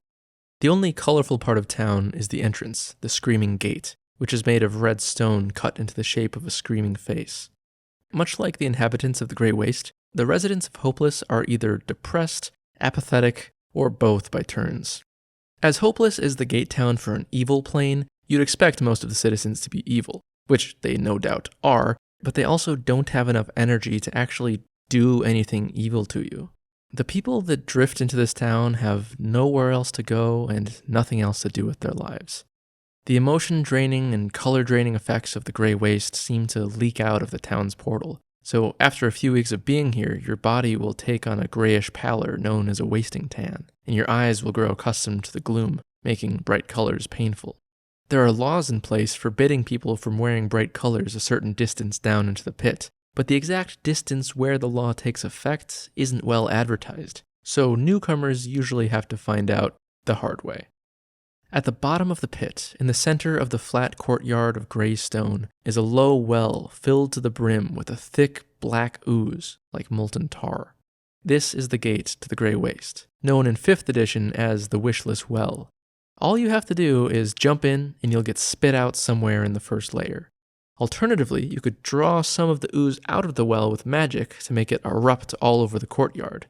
Getting covered in the stuff transports you to the waste, and this method ensures that everybody covered by it winds up in the same place on the other side. I also like to imagine that you could draw some of the ooze out and carry it out of the courtyard and throw it at someone, sending them to the Grey Waste unwillingly. Some locals report creatures made of the well's ooze sometimes pulling themselves loose and stumbling through the city, occasionally attacking people. The locals expect that someday the well will overflow, filling the entire pit that Hopeless sits in, taking the whole town to the Grey Waste. In 5th edition, creatures coming out of the Wishless Well are rather common. Oozes, Yugoloths, and even Demodans, also known as Garoleths. The substance that fills the well is said to be the same substance from which the Baronoloths created the Garoleths. I didn't mention this fiendish origin story earlier because while it does involve the Baronoloths, the Garoleths are the fiends native to Carcery. But I'll briefly explain it now. In ages past, after the Baronoloths created the Yugoloths, another of the Baronoloths, one known as Apomps, sought to duplicate this creation by using the bodies of dead Yugoloths to make a new group of creatures absolutely loyal to him. Though another legend has it that the Garoleths were created first, essentially the trial run of the Yugoloths. In either case, Apomps showed the other Baronoloths his creation, and they did not like it one bit. Because while they were loyal to Apomps, they were otherwise quite chaotic, and so the Baronoloths cast him out. He and his newly created Garoleths retreated to Carcery, swearing eternal vengeance against the Yugoloths. Hopeless is ruled by a figure known as High Cardinal Thingol, also known as Thingol the Mocking or the Maiden of Misery. She's a human female garbed in robes and heavy chains and a metallic wolf mask. She claims to be a wizard who escaped the destruction of her prime material world. She manages to hold power in town due to the citizens' rather apathetic and hopeless nature, and due to her pack of 7 beholders that follow her every order. Disintegration by the beholders' eye beams is a common execution method for those that rebel against her. though she most often favors long, drawn-out, painful executions, like slowly being crushed to death over the course of several days. Thingol's Manor starts at the bottom of the pit and stretches across 3 streets of the town. The uppermost entrance to her manor is a place called the Gallows, a stage where criminals are given a chance to avoid execution. If they can put on a performance that makes her feel an emotion, she'll set them free. As you might expect, none have been successful so far. And if you're on the run from Thingol's forces, the fact that there's only one road in the whole town makes it quite difficult to flee or find a place to hide, only adding to the feeling of helplessness permeating the place. Other places of interest in Hopeless include the Defenestrated Paladin, the Open Tomb, the Castle of Bone, the Chapter House of the Sisterhood, and Tomden Manor. The first 3 are all inns. The Defenestrated Paladin is the rowdiest, though by Hopeless standards, it's probably not that rowdy. The Open Tomb is the quietest, and the Castle of Bone has the best rumors, and in 5th edition is home to a secret sensate speakeasy in the basement, a vibrant chamber filled with goods, banned, and hopeless, where those seeking to overthrow the High Cardinal plot while indulging in rich food and drink. Though they have to be careful not to overdo it, because strong emotions cause splotches of color to return to the face for a time, a dead giveaway for Thingol's watchful servants. The Chapter House of the Sisterhood, where a collection of good-aligned citizens provide healing, is the lone bright spot in the whole town, figuratively and literally. Of course, it's still gray, so it meets color requirements, but it's a light gray, so it almost shines in contrast to the rest of the town. And finally, there's Tomden Manor, an addition from 5e. 5th edition's description of Hopeless is almost identical to the one from 2nd edition, just adding some details here and there. Tomden Manor is the only big addition. It's a haunted mansion on the edge of town. The pair of entrepreneurs who once owned the place, the Tomden twins, risked everything to save their failing business, including their souls, and now they haunt the mansion as wraiths after a sudden accident killed them both. They promptly killed their household staff, turning them into specters condemned to serve forevermore in undeath. Apparently, their undeath grants them freedom from the town's depressive atmosphere, and every so often the mansion comes alive with music, tempting curious townsfolk to enter and never to leave. The first layer of the Grey Waste is Oinos. The landscape of Oinos is mostly flat, though there are some jagged hills here and there. What little plant life exists mostly consists of stunted, withered trees. At first, I wasn't really sure why Oinos is named Oinos. Of course, it's named after its ruler, the Oinoloth, but that's only an in-game answer, not an out-of-game answer. Niflheim is clearly named that because of Norse mythology, and Pluton is named that because of Greek mythology. Oinos, however, is a Greek word for wine or perhaps juice, and when you search the word on the internet, most of what comes up is in reference to the word's usage in the Bible. I'm not sure what this layer would have to do with that. However, it appears Oinos has another meaning. The Spanish uno is derived from the Latin unus, which itself is from the Old Latin, and before that the Proto-Italic, and before that the Proto-Indo-European oinos, meaning one.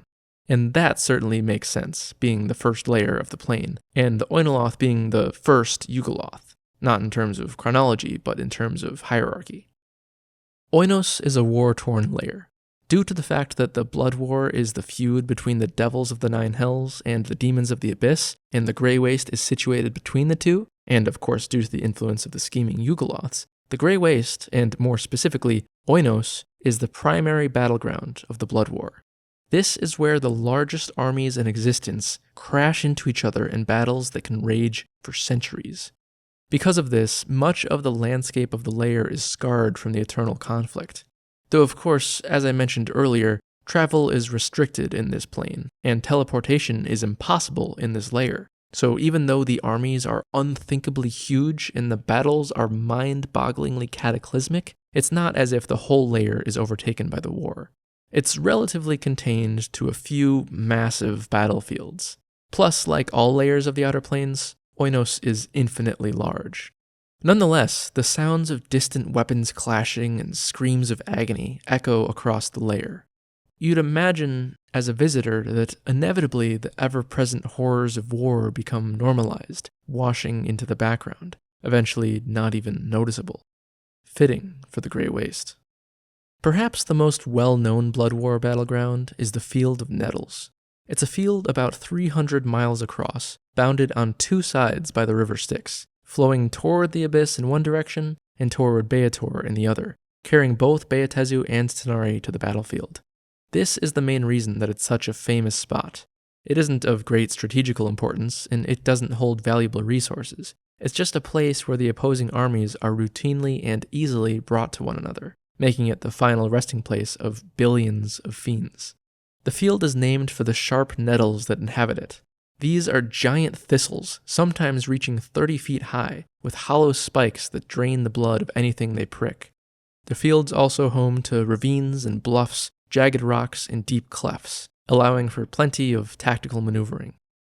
At least partially due to all of the constant death that happens here, this layer is one of decay and disease. So what plant life isn't trampled by the fiendish armies is killed by the noxious air, unless it's feeding off of the blood of fiends like the Field of Nettles. Wandering Oinos is very likely to result in you contracting one disease or another. Some might be manageable. Miserable, yes, but manageable. Most of them are terrible and will probably kill you, at least if you don't find some cure or magical remedy. The most common one is known simply as wasting sickness.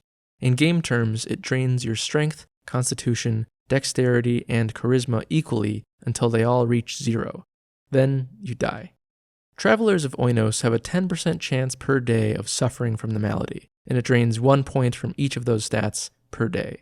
So either you have a 10% chance per day of contracting the disease, at which point your stats are drained every day until you die, or you have a 10% chance each day of having your stats drained. It's unclear to me which one of those is intended. In the first case, you could expect to survive on average an amount of days equal to 10 plus your highest of those 4 stats. In the second case, you could expect to survive on average an amount of days equal to 10 times your highest of those stats. I'm going to go with the first interpretation because it kills you much quicker, and the lower planes are supposed to be horrible and deadly. Plus, the first edition manual of the planes says you have a 10% chance of contracting a major disease. Though not every day, just a flat 10% chance, which actually seems quite low.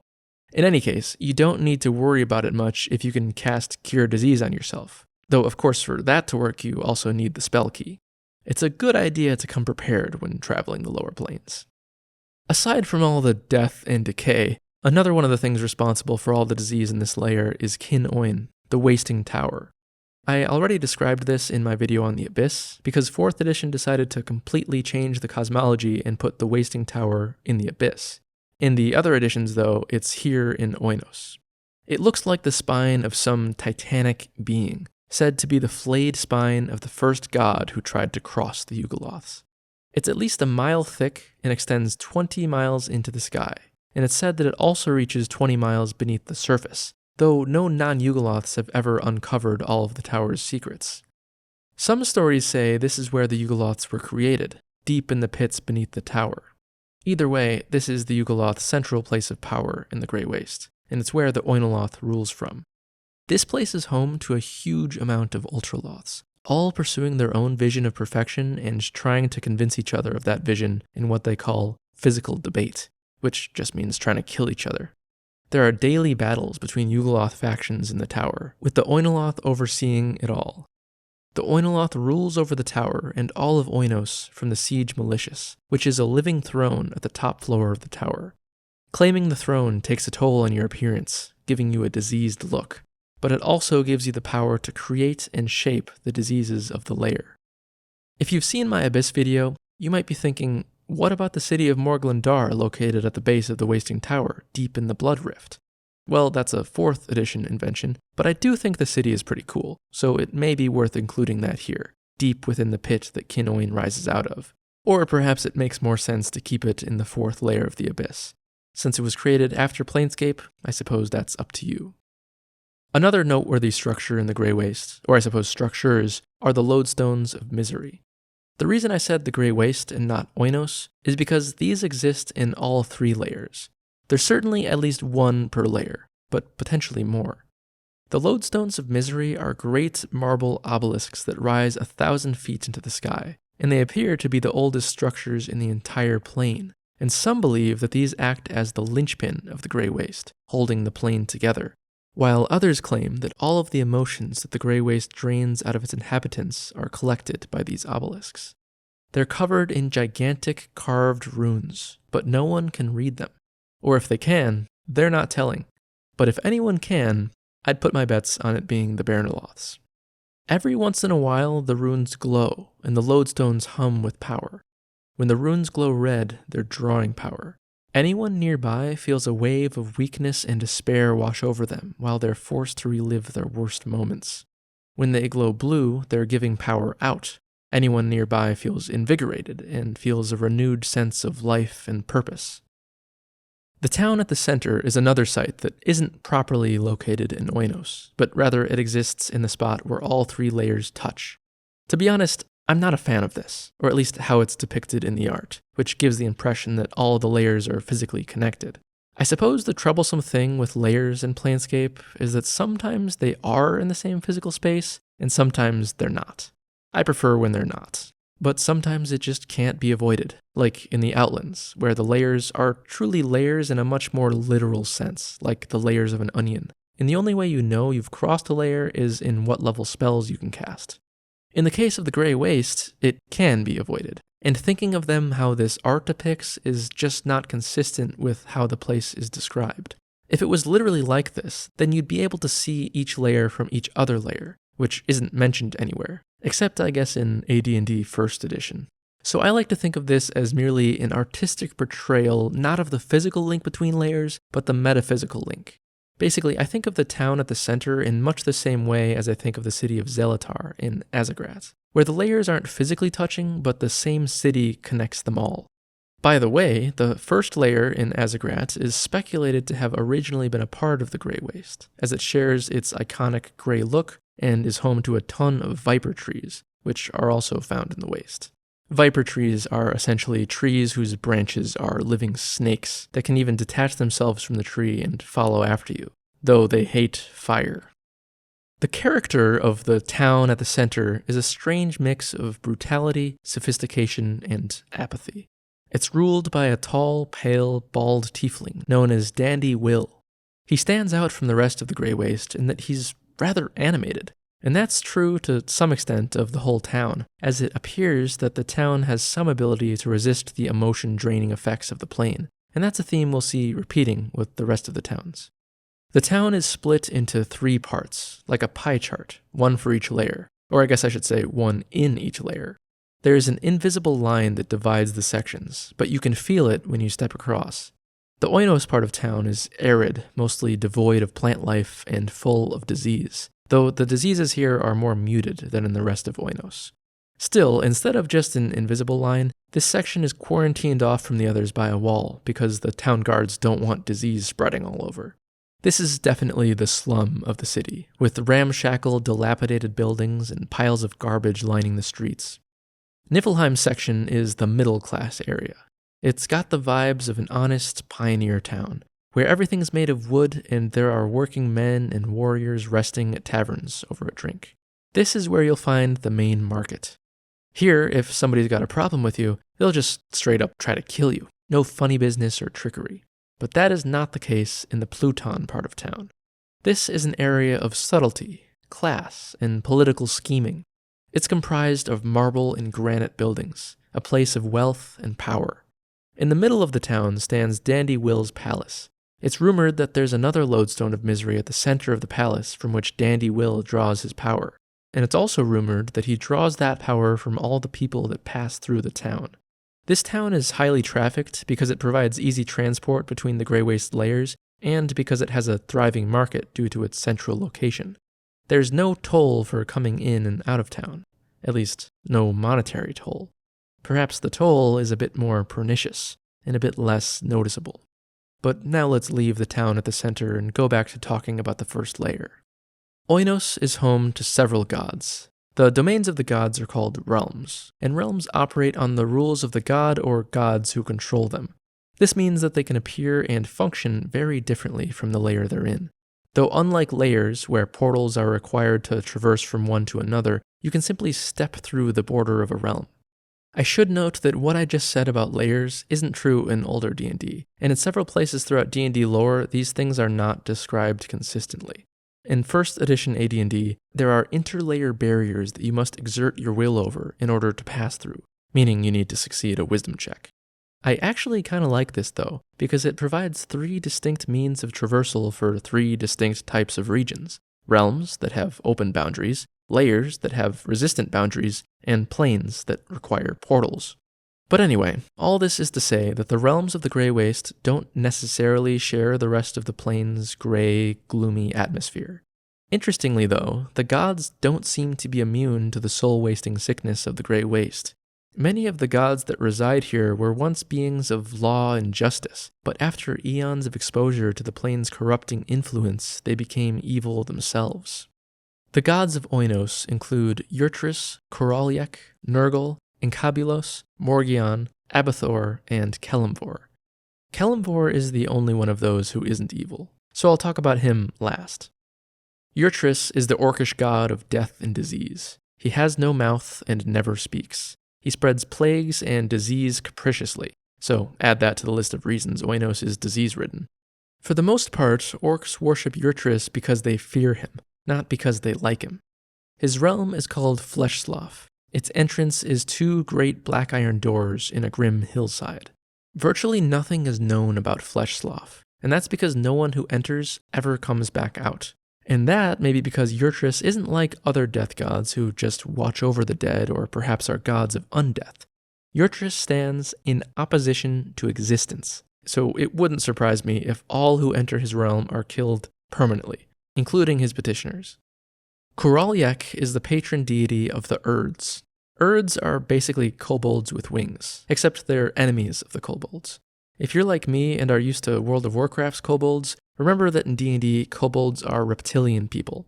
Honestly, there are too many reptile races in D&D. Koraliek is said to have originally been a great leader of the Urds before becoming a god. His realm, Urdsrest, is a gloomy cavern in one of the hillsides of Oinos. Koraliek never leaves his realm for fear of the vengeance of Kortulmak, the god of the kobolds. Nergal is the Babylonian god of the underworld. His realm is called Nergaltos, and it's a dark gray city of black basalt filled with a swirling mist. The petitioners are voiceless shades, though the realm is also populated by still-living evil warriors loyal to Nergal. In the real world, rather than specifically being a Babylonian deity, Nergal was worshipped across Mesopotamia more broadly, and for around 2,000 years. He was a god of war, disease, and death, and his realm was called Kur. Encabulos is the god of drought, plagues, and nightmares in the Greyhawk campaign setting, which exists in Planescape because Planescape is comprised of all campaign settings. Each of the various campaign settings is a crystal sphere floating in the phlogiston that makes up the prime material plane. The crystal sphere of the Greyhawk setting is called Greyspace. Encabulos' realm is called Charnel House, and it's truly a terrible place. A charnel house, if you're not familiar with the term, is a vault where corpses are stored. Many of these realms, such as Yurtris's, reek with the overwhelming smell of death. Charnel House is no exception. Encabulos' realm also conjures up the deepest fear of all who enter, bringing it to life in front of them. Morgion is the god of disease, decay, and weakness in the Dragonlance campaign setting, or Krinspace. His realm is the Fortress of Disease, rising from the hills of Oinos far from the main battlefields of the Blood War. It doesn't get many visitors because the plagues surrounding the realm are worse than anywhere else in the Outer Planes. Abathor is the dwarven god of greed, so I guess according to D&D, greed, for lack of a better word, is not good. But even though Abathor is an evil god, he's still accepted by the other members of the Dwarven Pantheon, simply because he's still a dwarf god. So when there's a threat to dwarf kind, you'll find Moradin, Clangadin, and all the rest doing battle side by side with Abathor, even though they admonish his ways. Abathor's realm is called the Glitter Hell, and it's just about the only place in the Grey Waste with any color. In fact, it downright shines, though it's tucked away in a cavern complex deep in the hills of Oinos, so you can't see how bright and colorful it is until you get inside. and getting inside is no easy task, as there are tons of false entrances, all trapped to prevent intruders and would-be robbers. If you do manage to get in, be sure not to bring any valuables with you, as Abathor considers anything of value that enters the realm to automatically belong to him. The Glitter Hell has 3 sections. There's Abathor's Hall, where he resides and where he keeps his treasures. Obviously, being such a jealous god, this place is off limits. Then there are the mines, where all of Abathor's petitioners, who are really just slaves, work to unearth more gems and precious metals for Abathor's hoard. And then there's the village, which is where the denizens of this realm live when they're not working the mines. The dwarf living quarters aren't exactly great, but they're much better than the slums that all the non-dwarves of this realm live in. For as demanding as residing in this realm is, it does actually have some upsides. For one thing, the light and color of the place wards off the apathy and despair of the Grey Waste, and for another thing, the many diseases of Oinos have no power here. So even if you are a slave doomed to mining forevermore for Abathor, at least you'll be healthy, because he is at least a wise enough overlord to realize that sick workers cut into profits. I know a few CEOs who could learn a thing or two from Abathor. Out of all the gods of Oinos, Kelemvor is the only one that's not evil. Not yet, anyway. Well, I suppose there's also Jurgal, who acts as seneschal to Kelemvor. He might not be evil either. Kelemvor has not yet succumbed to the Grey Waste influence because he's a very new god and hasn't been here very long. He's the god of the dead in the Forgotten Realms campaign setting, and he rose to godhood during the Time of Troubles, like a few others such as Cyric and Mystra. The Time of Troubles was when Ao, the over-god of the Forgotten Realms, or Realm Space, was angry that some of the gods stole his Tablets of Fate and wouldn't fess up to it, so he punished all the gods by making them wander the world in mortal forms until the tablets were recovered. The gods being made mortal meant they could be killed. Of course, gods can be killed anyway in D&D, but being mortal makes it much easier. Before the Time of Troubles, the Dark Three, later to be known as the Dead Three, Bane, Baal, and Merkel, whom you might know if you've played Baldur's Gate 3, ascended to godhood by taking on the various roles of the previous god of death, Jurgal, those aspects being strife, murder, and the dead. Jurgal's still around, serving whoever the Forgotten Realms god of death happens to be at any given time. He just tired of his job, and so divided it up to those 3. Then, during the Time of Troubles, the Dark Three were all killed, making them the Dead Three. And Cyric, the one who killed Baal, became the new god of death, strife, and murder. But then, not too much longer, Cyric lost his portfolio of the god of death to Kelemvor, one of the mortals who helped recover the Tablets of Fate. Kelemvor's realm is known as the Crystal Spire. It used to be the Bone Castle, ruled by Cyric, and before that by Merkel, and before that by Jurgal.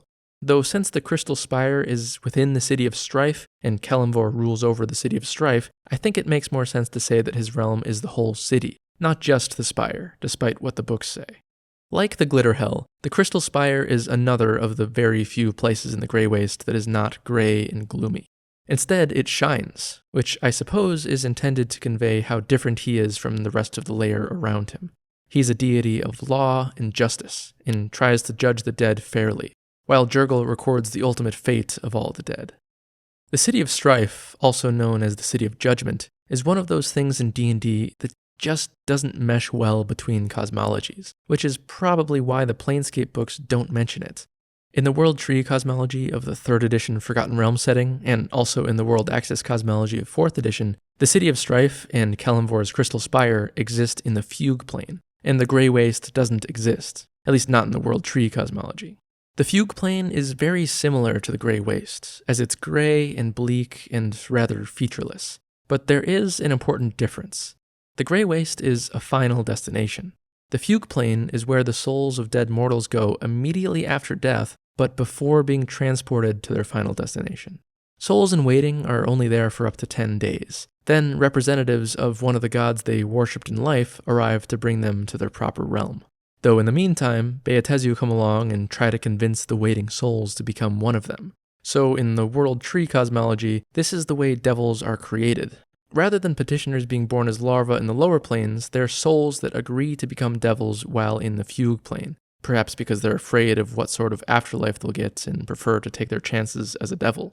Kelemvor allows this so long as the Beatezu don't lie to or trick their potential recruits. And if you're wondering how people become demons in this cosmology, the Tanari sporadically raid the City of Strife to steal as many souls as possible and forcibly transform them. Kelemvor's job in all this is, for one thing, to defend against Tanari attacks, but also to judge all the souls of those who didn't hold with any gods. There are 3 types of souls that enter the fugue plane: the faithful, the faithless, and the false. The faithful either get claimed by their deity, or they sign on to become Beatezu. The faithless and false are compelled to enter the City of Judgment. The faithless are those who firmly denied any faith or only gave lip service to the gods for most of their lives without truly believing, and the false are those who betrayed a faith they believed in. So the faithless are atheists and agnostics, and the false are apostates. The false get judged by Kelemvor and are punished according to their crimes in life, serving in the City of Strife for eternity. Though depending on their crimes, their punishment might be quite light, such as serving as a watchman. The faithless all receive the same punishment. They all form a wall around the city called the Wall of the Faithless, held together by a greenish mold that prevents them from escaping and slowly dissolves them until their souls are utterly gone. But the Wall of the Faithless, and the City of Judgment generally, pose some problems for the D&D lore and cause some possible contradictions, and prompts in me a lot of thoughts about how this stuff works. If you're not interested in my musings about the workings of the afterlife and the nature of non-belief in D&D, this is what I'll be talking about for the rest of this section, so just go ahead and skip to Niflheim. But if you are interested, then I have several questions that, as far as I can tell, don't have good answers, but I'll try to find them nonetheless. First off, it seems to me that the fugue plane is in direct contradiction with the outer planes as a whole. Though interestingly, this Forgotten Realms book from 2nd edition has it that the fugue plane and the outer planes both exist, but Kelemvor's City of Strife exists in Oinos, not the fugue plane. So I guess it could just be that the fugue plane acts as a short waiting zone for the very recently deceased before being taken to their proper outer plane, rather than the spirits of petitioners just automatically traveling there.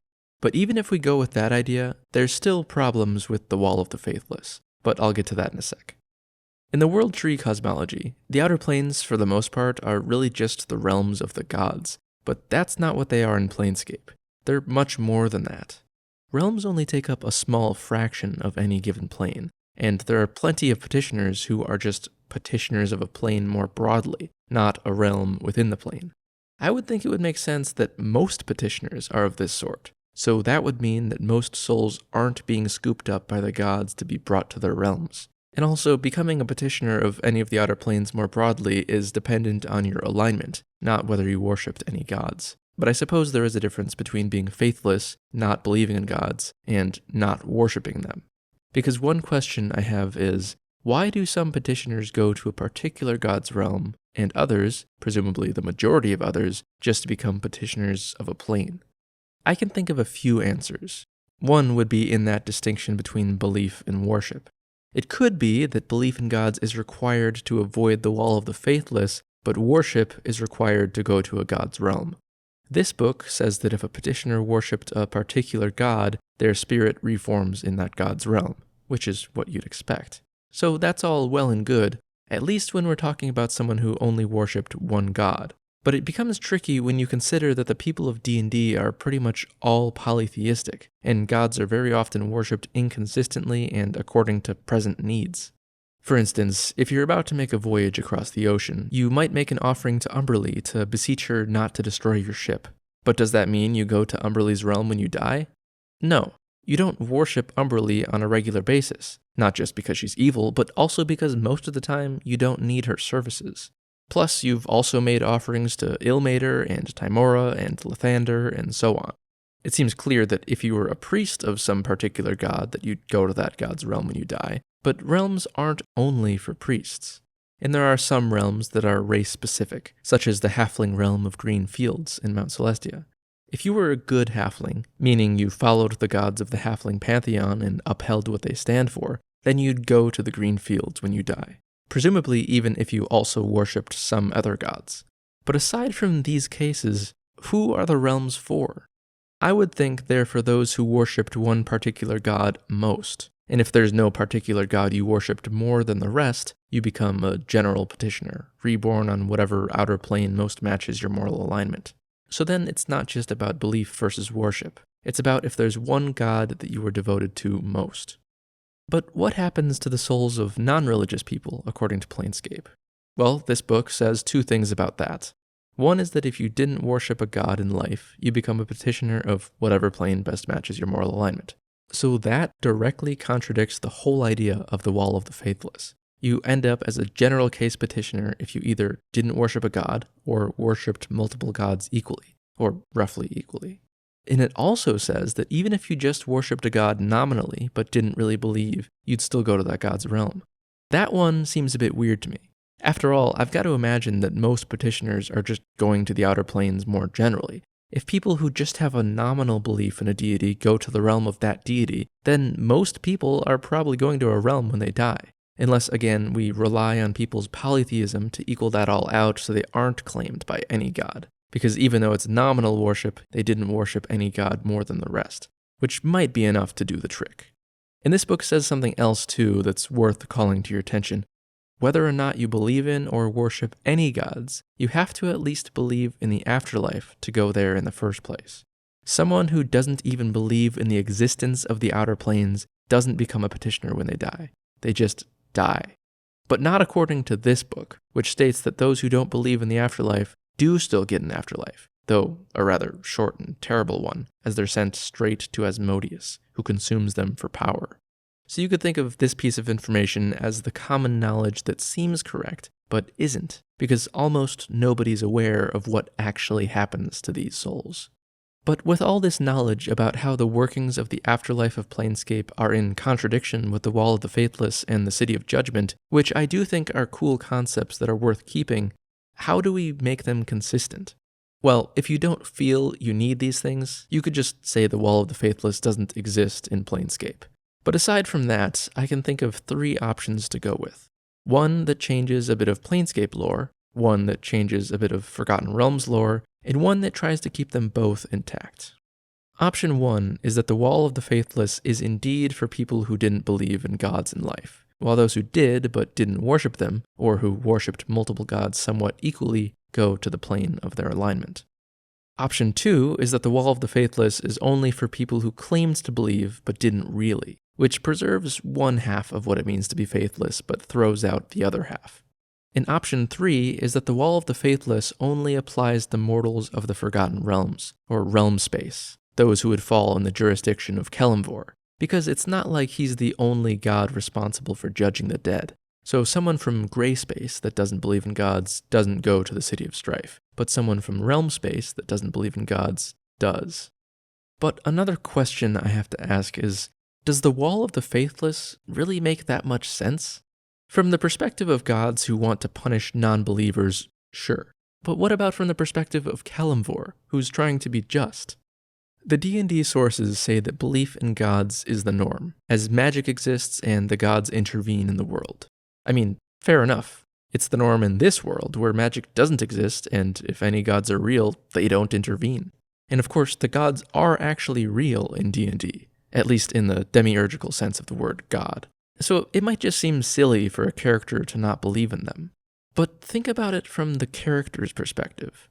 The average Joe living in Faerun has not been witness to any gods. Yes, magic exists, but if you think about it, how does the existence of magic lead to the belief in any gods? Just because people can shoot fireballs out of their hands and speak with dead people, it doesn't logically follow that gods exist. Plus, the average Joe might not have even ever witnessed magic, and certainly has no magical ability. And also, think about what it would be like to live in a world with magic. Would it even seem that peculiar? Would it really seem like magic? If you've only ever lived in a world where there were people with magical powers, why would that seem strange to you? That would just be how the world is. In a world where magic exists, my attitude toward magic would probably be similar to my attitude toward quantum mechanics. It's some crazy stuff that I don't fully understand how it works, but it's there. Or it might even be similar to my attitude toward people who possess any skill that I don't, like being fluent in Japanese. I could learn how to speak Japanese if I put in enough time and effort, and some people are just native speakers. I think in a fantasy world, unless you're personally literally coming into contact with gods, there's just as much reason to disbelieve in them as there is in this world, or nearly just as much. And honestly, for the average Joe living in Faerun or whatever, there's about as much reason to disbelieve in the afterlife. Yes, spells like Speak with Dead exist, and you can travel to the outer planes yourself, but the average Joe doesn't have access to these things. For the most part, all he has to go on is the fact that other people believe in this stuff, just like in real life.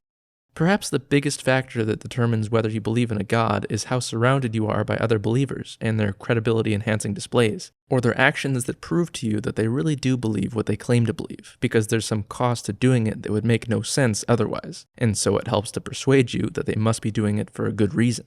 These are things like swearing a vow of celibacy, abstaining from drugs and alcohol, wearing silly hats, giving away your money, or fasting. The fact that people do these things doesn't do any work in proving that a god actually exists, but it does prove that they believe in one, or at the very least want to appear as if they believe in one so they can fit in with the people who do. And for most people, that's good enough.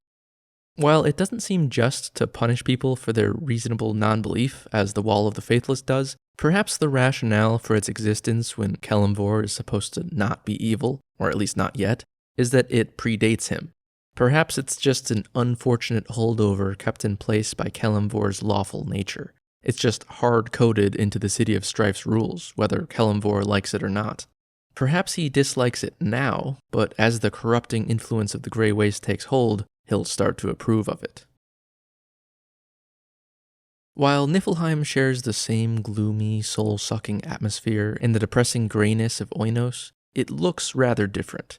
Where Oinos is mostly a blasted rocky plain with some hills and stunted trees here and there, Niflheim is covered in thick forested regions, steep bluffs, and constant mist. The mist makes it rather difficult to see, with anything more than 100 feet away being essentially lost in fog, and it also muffles and distorts sound. All of this means that ranged combat is pretty much impossible in this layer. Plus, the thick fog keeps everything damp, which is not only unpleasant, but it also ruins metal items such as weapons, making them rust extraordinarily quickly. The mist provides a perfect shroud for predators, such as direwolves and trolls. So basically, in Niflheim, you can't see very far, can't hear very well, are always damp, and have to constantly be on high alert for monsters leaping out from the fog. Eventually, though, if you haven't been affected already, the influence of the plane starts to creep in, making you wonder why you should even care about predators. Oh, and it's very cold. But it's not all doom and gloom. Well, it is. But it's not quite so terrible everywhere. The realms and towns of this layer, while they still suffer from the effects of the Grey Waste, are also the only places where there's any semblance of hope. The most well-known town in Niflheim is called Death of Innocence. It's a town of stoicism and perseverance in the constant struggle to avoid being pulled into hopelessness. The town is tucked away in a forest of tall pines, and the whole town is constructed out of those same pines, except for a marble fountain in the center of town. It's a frontier-like town with great gates that bar access to unauthorized visitors, as they can't afford to let in too many who will disturb the tenuous flame of hope that burns in the hearts of the citizens. Though nonetheless, this is a popular point of refuge for those fleeing from the spirit-killing dreams of the waste. The wood of the walls and buildings constantly oozes blood, and it's said that the trees here are actually petitioners. In fact, some say all of the trees in the whole layer, and even those in the next layer, Pluton, contain the trapped spirits of petitioners. The two most important figures in town are Veliki Kainor, a human female, and Carrion Malibran, a half-elf male. Veliki is the leader of town, not that she really wants to be. She's slowly sliding down the spiral of despair, but she possesses an inner strength and a depth of emotion that she somehow projects out into the rest of town, keeping everyone more or less protected from the plane's sinister influence. Carrion Malibran doesn't actually live here, but is a frequent visitor. He's the outside source that keeps Veliki hopeful and cheerful enough to carry on, providing her with news, jokes, and riddles from the rest of the Outer Planes whenever he visits. He also sends in regular shipments of brightly colored cloth, which he hangs on the statue in the town's central fountain in order to help the townsfolk fight off their despair. Naturally, the colors fade, which is why he tries to make his shipments frequent. Because of all this, Death of Innocence possesses a character that really stands out from the rest of the plane. It's full of people who are trying to redeem themselves, and it's actually halfway decent to live in. Another site found in Niflheim is Igwilv's Manor, nested on a hill at the edge of the Styx. Igwilv is also known as Tasha, of Tasha's Cauldron of Everything, or the spells like Tasha's Hideous Laughter. Tasha is a legendary figure in D&D lore, like Mordenkainen and Bigby. She's an archmage from Greyspace who has amassed immense power. She's often a villain, but not always, though she's certainly evil, at least until 5th edition when she becomes neutral. She's both a lover and an enemy of the demon lord Grazit, and has spent many years living in the Abyss. In the Wild Beyond the Witchlight 5e campaign, she's become an archfey, though before that, she lived for a time in Niflheim, but her manor is rather secluded, and not many know of its existence. It plays a role in the Savage Tide campaign that was told through 12 chapters in Dungeon Magazine. In the 11th chapter, the player characters must visit Igwilv to gather information about possible allies to recruit against Demogorgon. Her manor is a sprawling mansion in Gothic style with a courtyard featuring a path made of the chiseled-off faces of Igwilv's enemies who were turned to stone by her magic. Her manor is a repository of abyssal knowledge, and she keeps 4 Arcanoloths as servants. And that's really all the noteworthy spots in Niflheim that aren't realms, but there are quite a few realms here. There's Anun, Aran's realm, Dark of Night, Ratri's realm, Rezuriel, Panzuriel's realm, the Shadowkeep, Mask's realm, the Palace of Loss, Shar's realm, and Niflheim, Hell's realm. Aran is the Celtic god of life and death, and while he is evil, he's got a peculiar way of expressing it. You see, Aran sees it as his job to preserve and maintain good, but believes that evil is required to give goodness meaning. So he travels about his realm, testing his Celtic petitioners. Those who are good-hearted and trustworthy he rewards generously, while those who fail his tests suffer unimaginable torment. Aran's realm is called Anun, and I really hope I'm saying these words right, because I don't speak Welsh. It's also called the Isles of the Cursed, or the 10 Isles. It's set out in the middle of a vast sea, and is very difficult to reach by boat. A giant fortress of human bones topped with a massive skull stands on the shore. It's called the Fortress Anoeth, and it acts as the lighthouse and sentry post for the realm. It's said that the skull belongs to the previous ruler of Anun, and through it Aran can see anywhere in the realm. Like the rest of the Grey Waste, this realm is dull and dismal, though there are also bone whites in addition to greys, and the closer toward the center of the realm you go, the more color there is. And while the realm is misty, the mist isn't as thick as in the rest of Niflheim. The petitioners of Anun are Celts who couldn't make it into the Isles of the Blessed or Tir na Og, the other Celtic afterlives. Most of them are evil and untrustworthy, but a great many are also those who did nothing to distinguish themselves in life, or believed that they hadn't done enough. And there are also a few who choose to come here so they can be with their loved ones. So while it is an afterlife in an evil lair ruled by an evil god, it's not all evil petitioners. Each petitioner gets their own personal area of the realm to do with what they want. The closer toward the center of the realm, the more civilized and refined things become, and the further away, the more barbaric and decadent. Those who live closer to the center are those who have actually accomplished something in their lives, and the more memories of their life they get to keep, and the more they're protected from the Grey Waste's influence. The center of the realm is home to Aran's faintly glowing castle made of gold-etched iron and silver. Also in the center of the realm is Cauldron, Anun's largest city, and the spot where all petitioners enter. The city is named after a magic cauldron in the center of town that can revive the dead to life if they stay inside it for a day and a night, though any of the living that stand in the cauldron are destroyed immediately and irrevocably. New petitioners stand in the cauldron in order to learn their place in the realm, whether that means staying in Cauldron as a citizen or venturing far out into the wilds of the realm. The next largest settlement here is called Branwalis, though this town is closer to the outskirts, and it's where unsavory types gather, such as murderers and thieves. Still, the town manages to stave off the ennui of the Grey Waste. Aran rules Anun alongside a mortal woman, known as the Queen of Anun.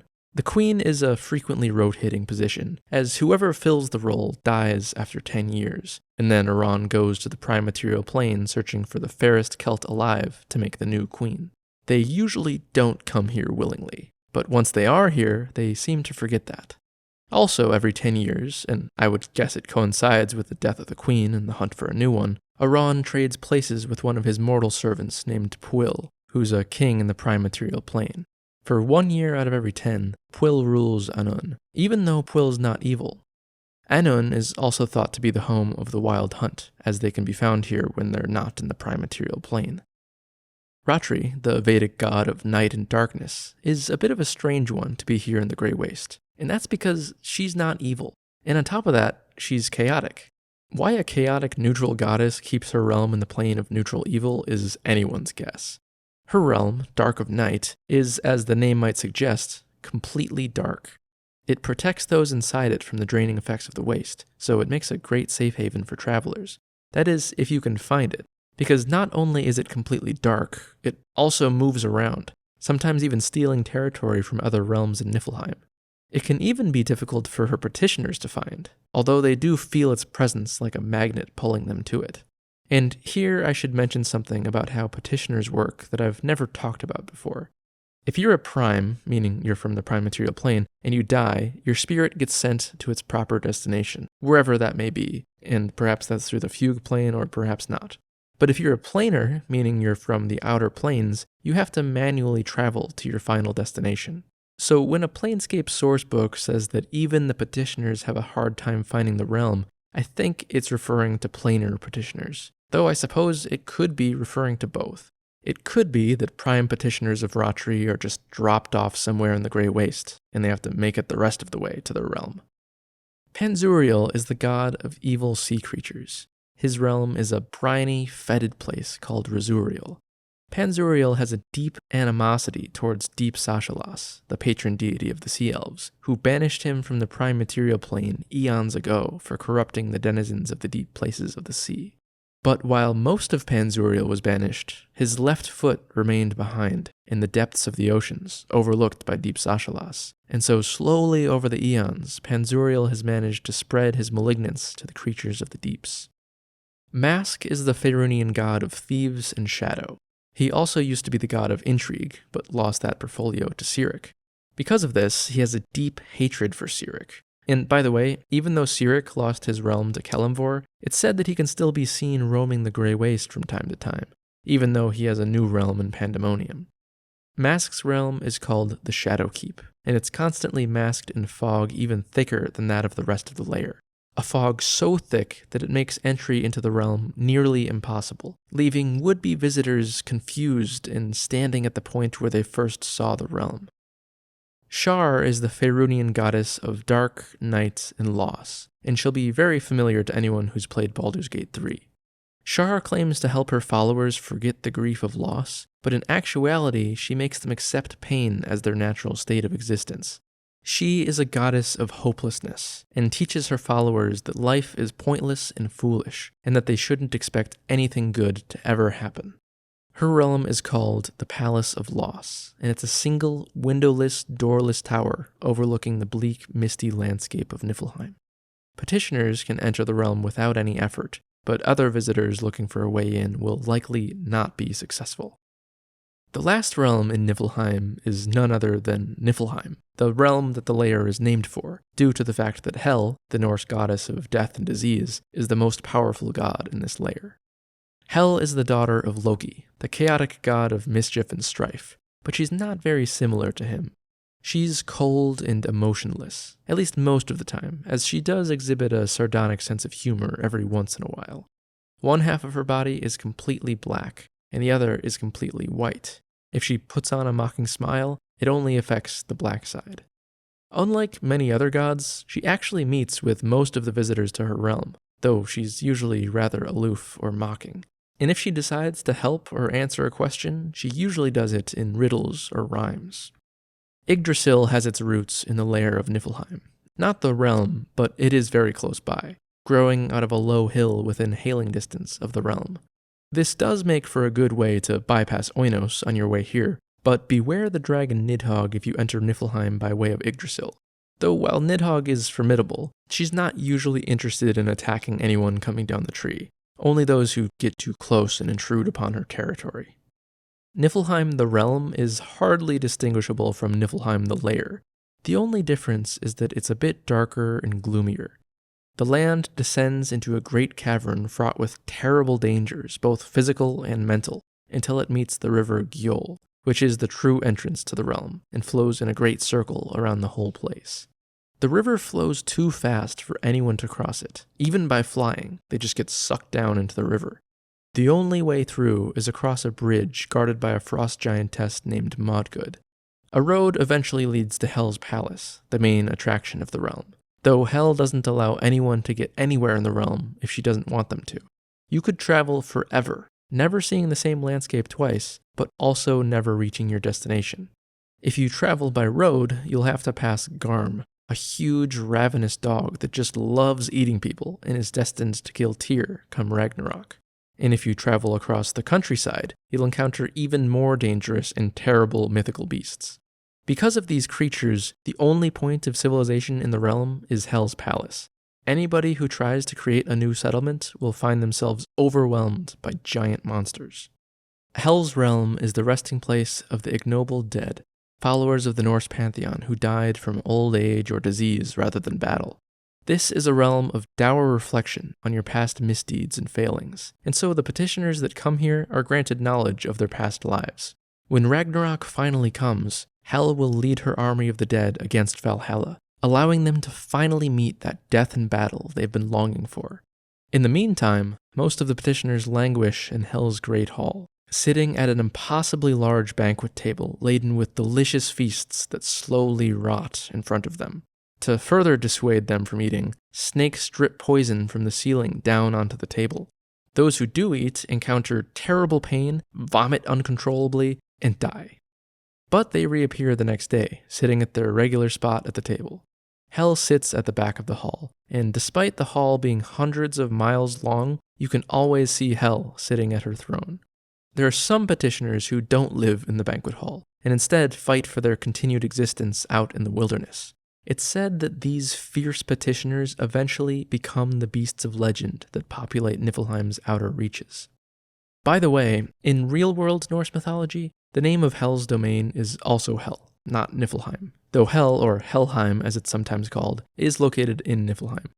The depiction of Helheim that I've described here is one that's common in popularizations of Norse mythology, but it might not be reflective of the mythology that was actually believed way back in the day. The two most important sources of Norse mythology, the Poetic Edda and the Prose Edda, disagree with each other on some things, one of those things being the depiction of Hel. In older myth, it's more of a neutral or even positive afterlife. It's the default afterlife where most people go and essentially just live normal lives. They aren't tortured or punished or anything. This is the Hel of the Poetic Edda, which is a compilation of older poetry. In the Prose Edda, which was written after Iceland had already been Christianized, paints Hel as a negative place, much more like the Christian Hel. Pluton shares the same gloom and unrelenting grayness as the first two layers, but where Oinos was a mostly barren wasteland and Niflheim was a mist-shrouded forest, Pluton resembles a subtropical environment, though it's cold, but not as cold as Niflheim. It's got far more trees than Oinos, but far fewer than Niflheim. The trees here look like they're neglected and dying, but then again they've been dying for eons. Some say that just like in Niflheim, the trees of this layer contain the spirits of petitioners. They're aware of their fate, but can do nothing to prevent it. In 4th edition, Pluton is an astral dominion, which are planes scattered throughout the astral sea. It's called Pluton the Grey Waste, so the first two layers just don't exist. Hades doesn't live here, though. Instead, the place was the domain of Nerul, the god of death in the Greyhawk campaign setting.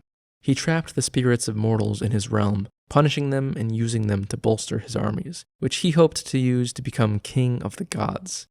Eventually, a powerful sorcerer queen died and came to this realm. Nerul tried to take her as his consort, but she led a rebellion of his own tormented souls and overthrew him, taking his godly portfolio. But to prevent her from becoming a tyrant like Nerul was, the other gods appointed her the god of death, but not of the dead. Later, she added fate and winter to her portfolio, and she's now known as the Raven Queen.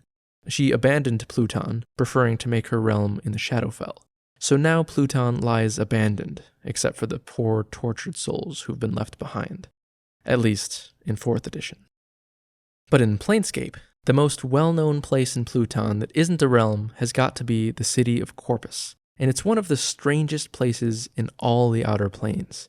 It holds hundreds of thousands of people, and that's really all there is. The buildings, the walls, the roads, the everything are made of people, living people. It's a city composed entirely of flesh. Of course, there are also people living normal lives amidst all these fleshy constructions. Some people form the houses, others live in the houses, and they all do it voluntarily. You see, if you want to stay in the town, you have to first spend 5 years as part of the body. Why do I say body? Well, the town isn't called Corpus just because it's comprised of hundreds of thousands of bodies, but also because it takes the shape of a gargantuan human body, arms akimbo. And this definitely is not akimbo. And it functions as a body too. The houses and other buildings are like the bone and muscle cells of the body.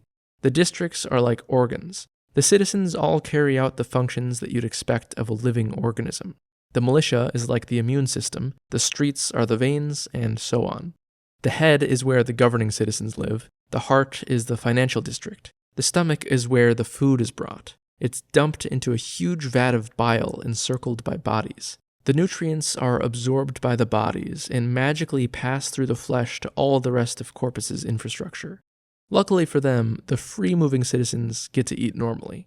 But why would anyone want to live here? Especially considering you have to spend 5 years as part of a wall or whatever before you get to properly live here? Well, like a lot of the towns I've mentioned so far, this place shields its citizens from the Waste's influence. It seems there's something about the collective willpower of so many people in proximity to each other that helps stave it off. So wandering planers and petitioners alike sign up to join Corpus. Though of course that would imply that the petitioners of the Grey Waste, or at least some of them, have fleshy bodies, which of course they don't.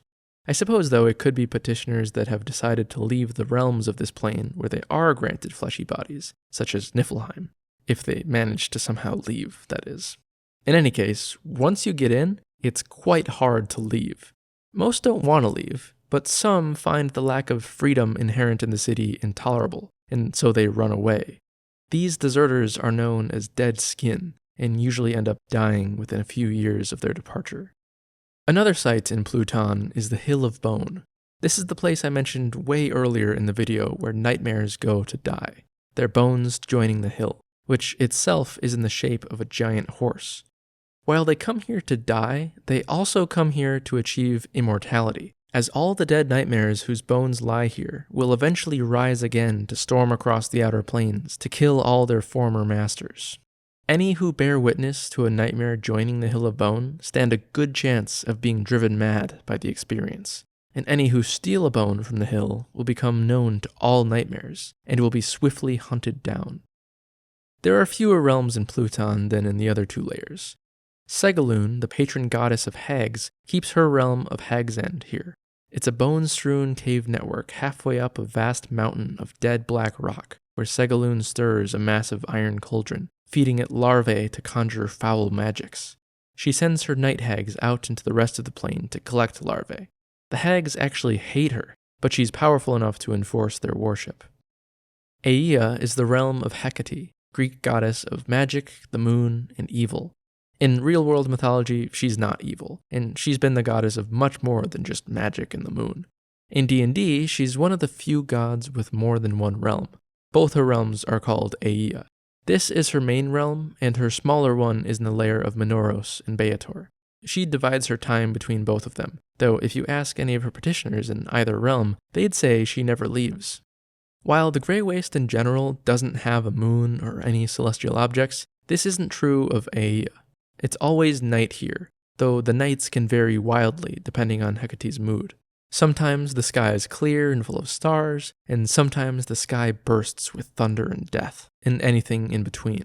And also, unlike the Grey Waste at large, the nights of Aea actually do have an ending. The sky goes completely black for an hour, giving the petitioners time to prepare for the next night. Aea is a hilly realm where omens and portents can be found everywhere. Roads wander all over the realm, leading nowhere and coming from nowhere. Groves dot the realm, and it's here where the petitioners gather on the nights of the full moon to perform arcane rituals. Small villages spring up here and there, but few remain for long. The largest of these is called Thalata, where ancient crones mutter and chant spells. This realm is a great place to come if you're looking for spell components, at least if you can manage to avoid being used as a spell component yourself, and you don't mind haggling with evil witches and wizards. It's also a good place for spell casting, at least most of the time. All magic works here at maximum efficiency, unless Hecate is in a bad mood. Hecate doesn't really have a palace, but she does have a tower on the outskirts of the realm that she can sometimes be found in. It acts as a lighthouse for the rest of the lair, its rich yellow glow only reminding the petitioners of Pluton just how badly off they are. The final realm in Pluton is the most famous, not just of this lair, but of the whole plane, and that's of course Hades, the realm of Hades, the Greek god of death and wealth. It's also the home of the Furies and the part-time home of Persephone. The Greek god Hades is the brother of Zeus and Poseidon.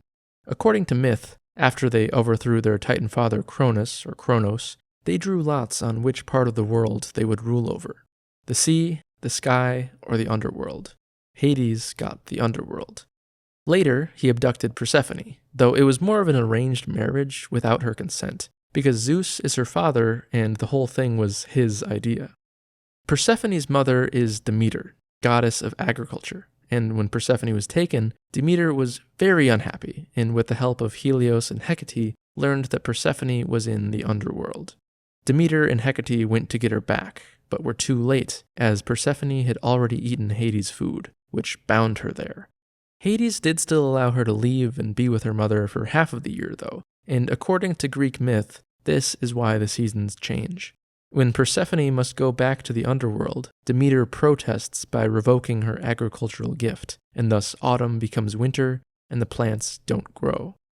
Just like Hecate, Hades is presented in D&D lore as being evil, but he really isn't in Greek myth.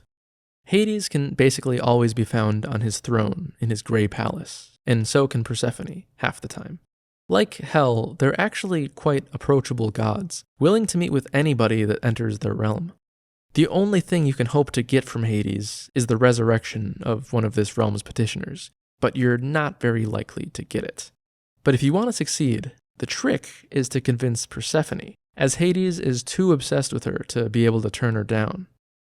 The other gods that live in this realm are the Furies, or better known in Greek myth as the Erinyes, but D&D can't call them that because Erinyes already exist and are a type of devil, which of course are inspired by the Greek Erinyes, both outside of game and within it, as the devils are said to have stolen the name from the gods because they admired their work. The Furies are the three goddesses of vengeance: Alecto, Tisiphone, and Megara. Alecto is the fury of endless anger, Megara for jealous rage, and Tisiphone for vengeful destruction. They dispense harsh justice to murderers and oathbreakers, and they're sent far and wide to avenge crimes committed against the Greek pantheon. The realm of Hades, also called the Underworld, is where the followers of the Greek pantheon go if they weren't bold enough in life, but it's also where the ones go that were too bold and ended up insulting the gods, which often amounts to hubris or the violation of the sacred custom of Xenia, which essentially means hospitality or guest right. But Xenia goes both ways, being for both the host and the guest. The fates of the souls that come here are determined by three judges: Rhadamanthus, Minos, and Aeacus. Most of the petitioners are gray, lifeless wraiths that for the most part just stand there in paralyzing grief in the vast fields of Asphodel, which in my mind was always pronounced Asphodel, but I guess not. Hades normally keeps them unseen to mortal travelers, so most of the time this realm seems pretty empty. Those who insulted the gods get unique punishments, not decided by Hades or the three judges, but by the god that's been insulted, which kind of makes me wonder what those three judges even do. There's Sisyphus, who in various Greek myths was sentenced to Tartarus by Zeus for killing his own guests and or betraying Zeus's secrets, but tricked his way out of confinement and instead confined Hades, or Thanatos, in Tartarus, not only cheating his own punishment, but also preventing anyone from dying. He was finally caught for this, and his new punishment was to push a boulder up a hill that would forever roll back down before reaching the top. Another figure found here is Tantalus, who was welcomed to Olympus by Zeus, but then stole nectar and ambrosia to bring it back to his own people, abusing Zeus's hospitality. In another story, Tantalus killed his own son Pelops and served him as a meal to the gods to test their omniscience. For this he was thrown into Tartarus, confined to a pool beneath a fruit tree, with both the fruit and the water always out of reach.